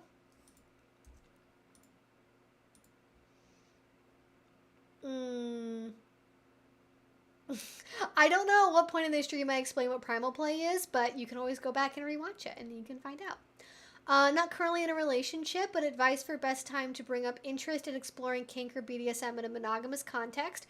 Worried I'd tip someone off if they learned later on. So, because of how kinky I am, and because of how much, like, and I don't mean I'm like kinkier than that, I just mean like my life is pretty kink-centric, like as far as my relationships, my life, my work, all of that is like my social groups, that's all very kink-centric. And so I have certainly dated vanilla people. I'm certainly open to dating vanilla people, but the people I have successful relationships with, though I'm not monogamous, so I can't really speak to that, have been with people that are open to kink and are comfortable being around it. And I basically put it right away. Like, it's on my dating profile. It's always talked about either immediately or like very, very early on, like first date or two, if it hasn't otherwise come up for some reason. Kink is always part of like some of the first like conversations that happen because it's such a big part of my life. Now, if you are somebody where you think you want to explore kink and you want to be monogamous and you're not really sure about it, I feel like bringing it up early is good to do. My maybe slight reservation with talking about it earlier is if you put it out there in a dating profile, that might attract people that are more looking for like sex, because a lot of people on dating apps think that, oh, that person's kinky, therefore they will fuck me casually. Like, a lot of people just think kinky means like open for hookups, and Obviously not the same. So you might not want to have it be out there like on your dating profile, especially if people might recognize it like if from real life. Maybe you don't want a coworker to see that you're interested in kink if they see you on a dating profile. But yeah. Oh wow. Oh my gosh. Thank you so much, Cable Jones. Um, my Domina requires that her vanilla. Wait. My Domina requires her vanilla sister agree to remove my cage when we play. I know this is off topic, but she lectures me on self esteem when I want to be belittled and disrespected. Any advice on how I should handle this? Okay, that's a wild scenario, Cable Jones. Whoa. Okay. Huh. All right. That's something else. Okay, so let me process that. Okay. First of all, that's weird that her vanilla sister is getting involved with kink because, like, okay, then she's not vanilla. First of all, not vanilla. Sister, not vanilla. If she is actually vanilla, then she's kind of being coerced by her sister. I don't know what's happening with that. That sounds like it's like a major red flag. You gotta get on the same page with this person. Like, I get the feeling that, okay, best case scenario, this person maybe doesn't really know a whole lot. I get the sense from how you describe them, they're probably like an online dom or like a baby professional dominatrix type person. And so they don't really know about the kink scene too much. And they are assuming that the way that they can be dominant is by like lecturing and doing the opposite of what the person they're playing with actually wants because, I'm the domina, I'm the dom, I get what I want. And I just feel like that's incorrect. Like, if she's concerned, best case scenario, she's acting that way because she's concerned and thinks that you have some underlying self esteem problems that you're not addressing, and she doesn't want to contribute to that by doing the humiliation play that you want to engage in. However, the solution to that thought is not, I'm going to lecture this person about self esteem whenever it comes up. It's saying, hey, I hear that you really want to do humiliation play. However, like as a dominant and as a top, I don't feel comfortable going past my own limits and boundaries with this when I don't really feel assured that I think that you're like, have the self-esteem to be able to cope with this, or that you have a big enough mental health support system or something else, right? Like, she's allowed to not want to play with that, but lecturing you isn't the solution. The solution is her saying that she's not going to go there at all and just isn't willing to play maybe with that until like XYZ things are met, or because of XYZ circumstances, she doesn't get to like lecture you. It just has to be like a non-engagement, honestly. Or maybe she thinks that lecturing you about self-esteem is like what you really want. I honestly don't really know. Kind of comes across like pity, TBH. I think her sister is involved to further humiliate me. I mean, it sounds like you gotta talk about that, my dude. Like, if you're not sure why her sister is there and you don't know, that's not enough consent. Like, the sister being involved at all, your dominant partner, I don't care who they are, unless you've talked about it. I don't care what it is. It could be bringing in a third party. It could be doing a certain kink you haven't talked about. Whatever it is, you have to talk about the things that are happening before you do them. You can't just be like, all right, sister's being involved. Sister's coming in now. Oh, doing humiliation play now. Hope you like that. Oh, we're doing some kind of restraint thingy. Hope you like that. Like, no. Like, unless you have explicitly negotiated for a no limit CNC type scenario where you don't get to have a say in that anymore. And I hope to God you didn't, because this person sounds like the exact wrong kind of person to do that kind of relationship with, because it's hot in fantasy, not so much in reality for a lot of cases. But even then, you still have a right to leave the relationship, okay? Like, no matter what, really, you should always be able to leave the relationship. I know one or two people that are like, no, my slave is slave for life and beyond death, and they have no right to leave me anymore. That's why they're my slave. And it's like, I really hope you never get the cops called on you, because that's going to go very badly for you.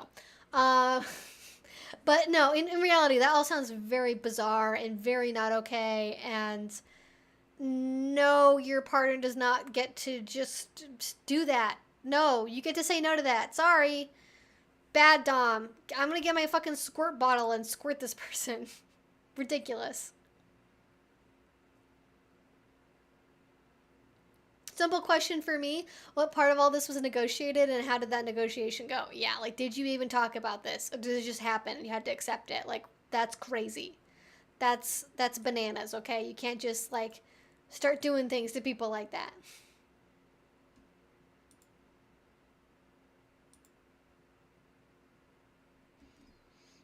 Okay. Okay, I've got 10 minutes. All right, speed around time, baby. Let's go.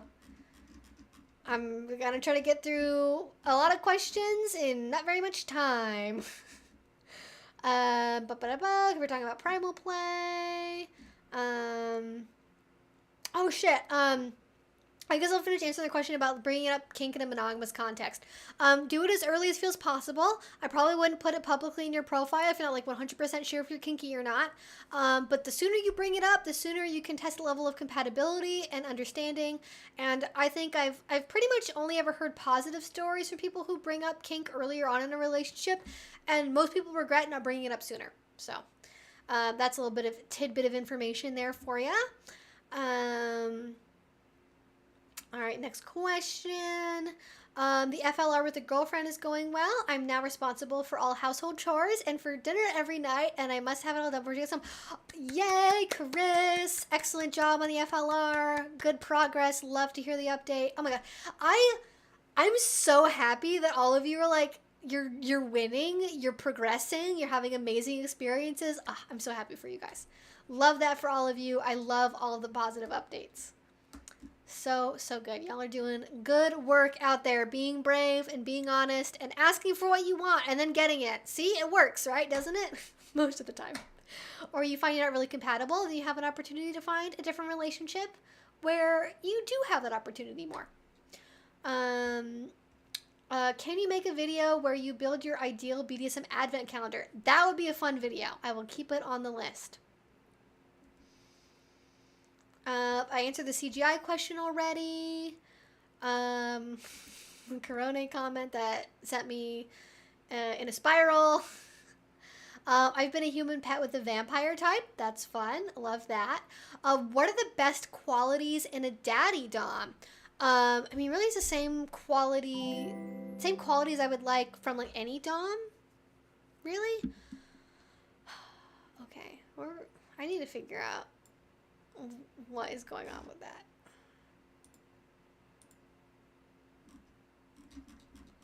I mean, thanks for the $2, dude, but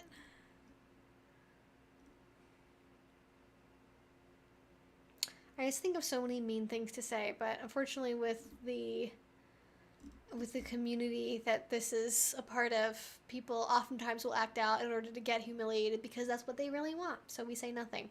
Pro tip, if somebody is annoying you on the internet, do not engage because that's what they want. Being yelled at is actually a bonus for them.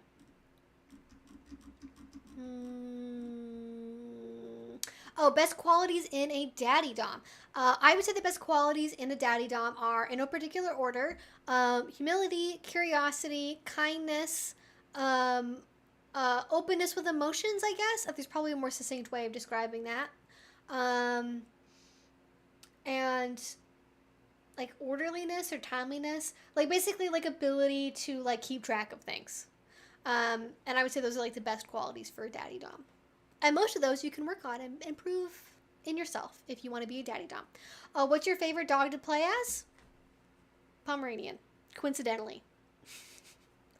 We are two peas in a pod, her and I. Are you my little pea? Are you my little pea in a pod? Are we just two peas in a pod, little lady? You're more furry than I am. You have more hair than I will ever have. But I love that about you. You're so snoogly.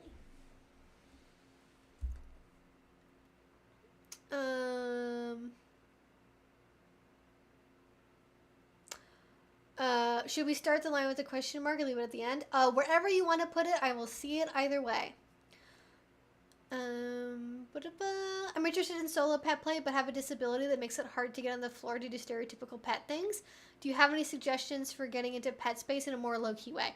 Costuming in whatever way that's accessible to you, listening to soundtracks, watching movies, gear that you can't actually wear, then doing anything with your like upper body that's available to you. They can totally do that. Like, you can play tug and not have to get on the floor.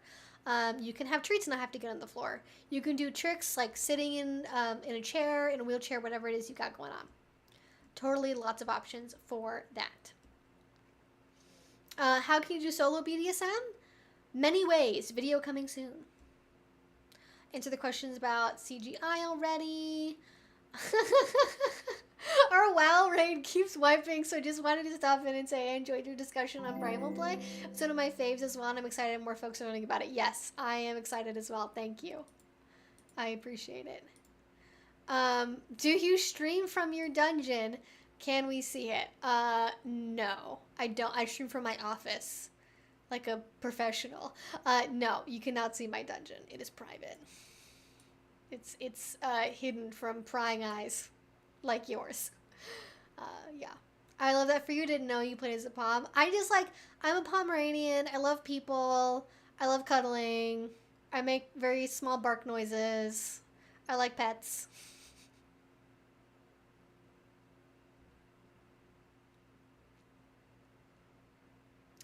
Can you answer mine, please? Thank you. I'm going in order. I can't see every question. I'm so sorry. I'm trying to get through as many of them as I can. I will get there when I can.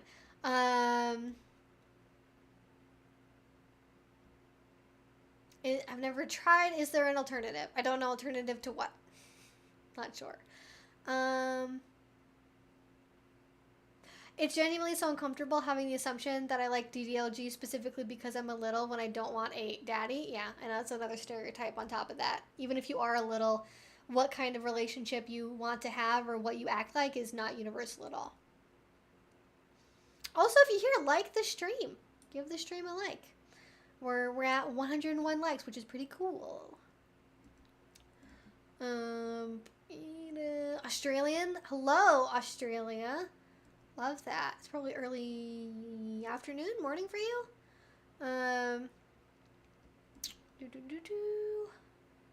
Once you get years into a relationship, even in monogamous relationships, you don't really have as many date nights. True.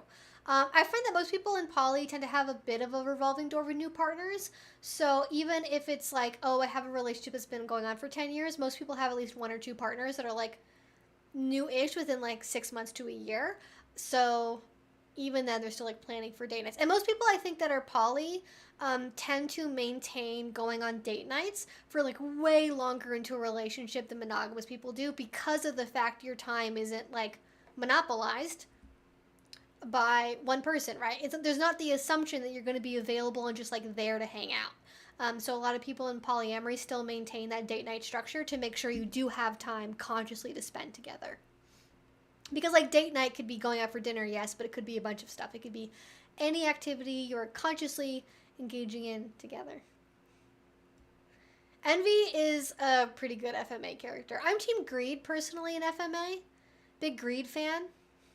Breed a big Ling fan. Good all the way around, really. Good characters. Brigadier General Armstrong is an inspiration to us all. Truly. This is the part about envy. Okay. I see Codex popped in. I will try to get to their question. Okay. Okay. More of the same questions again. Stupid question, but what metal band was your shirt last stream? That was not a metal band. It was a brand called Mary Wyatt. That's like a alternative UK, like made in London brand. So it wasn't actually a band at all. It was a brand t-shirt. But Mary Wyatt is a great brand. Highly recommend them for all of your metal t-shirt related needs. Which is great because I don't have to answer stupid questions about like, all right, you like that? Well, name 3 songs. It's like, all right, fine.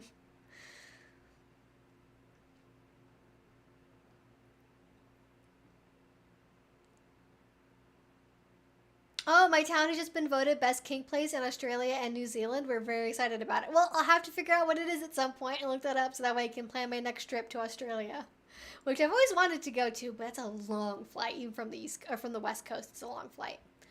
I only have one question. Is it too early to decorate for Ween? Is it Halloween? Because I may have already started decorating. No, I was just thinking about that because it was in Target and there was already fall stuff. And on the one hand, I was like, it's going to start raining. It's not going to stop raining for like 10 months. And I'm going to be sad about it when that finally happens. Because I savor the summer because here it's so short.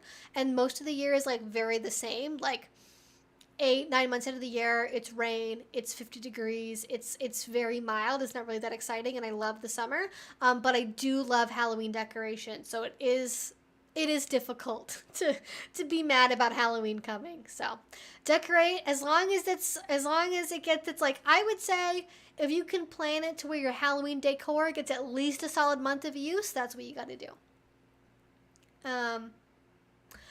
You went from being skeptical about hypnosis to endorsing it in your videos. What changed your mind?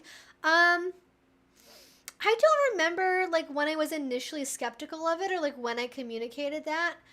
I would say for the last couple of years, I've been like pretty open to hypnosis. I've done some like self-hypnosis, which is why I sort of have changed my mind about it. I think it's a very difficult, because like if you take like psychology classes, like if you go to school and you do like a psych minor or a major or whatever, usually in one of your 101 classes, they will teach you about like perception and things like that. And there's usually a section on there about like hypnosis and how like hypnosis isn't real and not like substantiated by clinical evidence and blah, blah, blah. So that was like kind of my background knowledge, is that like hypnosis is kind of like fun role play, but it's not real. And having known so many people with hypnotic experiences and having known people that, deal with hypnotic triggers for a really long time afterwards, I'm definitely more open to it working, but I think how much it works varies so much person to person. I think it's just like a general, it's a good thing to have in the toolkit, is like a thing that, you can learn how to do that some people really, really enjoy, and it's like their main kink. All right. Maybe one more question here. This Bluey Beethoven. There were Bluey t-shirts at Target yesterday, and I was like, I wish that Target clothes were like box shaped. I feel like I see cute stuff at Target, I try it on, and it drapes like this. Like it's just straight down my body, and it's like way too wide, and I'm like, I would buy the fucking Bluey t-shirt because it was cute. But it did not flatter me. And I was sad about that. They need to have more of a slim fit, okay? Right now they're cut like this. I need this, okay? I need to taper, all right? I need to look like I have some kind of shape going on here because I don't have the natural goods for that, all right? I need some help. Have you ever seen Max? It's about a dog. No, I don't think so.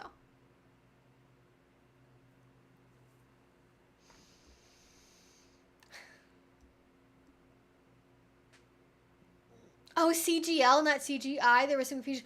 Oh, okay. Okay, yeah, because if it's lowercase, because they're, the S type, because that's, okay.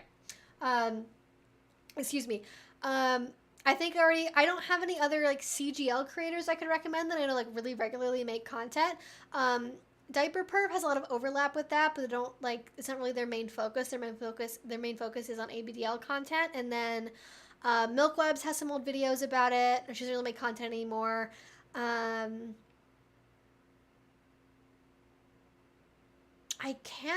don't really know of any other ones. I always look. I want you all to know, this is not for like lack of trying. I always look for new creators that talk about CGL and DDLG, and there's a market, there's an opening. If you want to make a YouTube channel and be like me and you love DDLG and CGL, there is a big opening in the market for you. Okay, there's a big market. So sometimes we gotta have somebody just step up and do it. With that being said, thank you all so much for joining me on this Friday night. I had an amazing time. We had so many great questions. Thank you all so much for your updates and for your questions. I'm gonna go eat some Indian food before going to the gym, so great combination for me, I realize as I'm saying that. And then I'm gonna snuggle my dog. Hello, doggy. Hello, little girl. Are we very sleepy? Do we want to come say hello to the people, or do we want to keep napping? We were in the sun for a long time today, so I think she just wants to like chill and nap, which is fair. She's like, no, I want to keep napping. Anyways, thank you all so much for being here this Friday. We do these streams every Friday at 6. If you want to be here to check out another one, they're every Friday. And then video tomorrow probably. If it will 80% be out tomorrow. 100% be out by Sunday. If I'm still demonetized on Sunday, I don't care. I'm just publishing it. I'll just deal with the consequences. But I appreciate all y'all's patience so much. Yes, thank you. I'm sorry I couldn't get to everyone's questions. I always try my best, but it's hard to get to all of that. And I will see you all again later.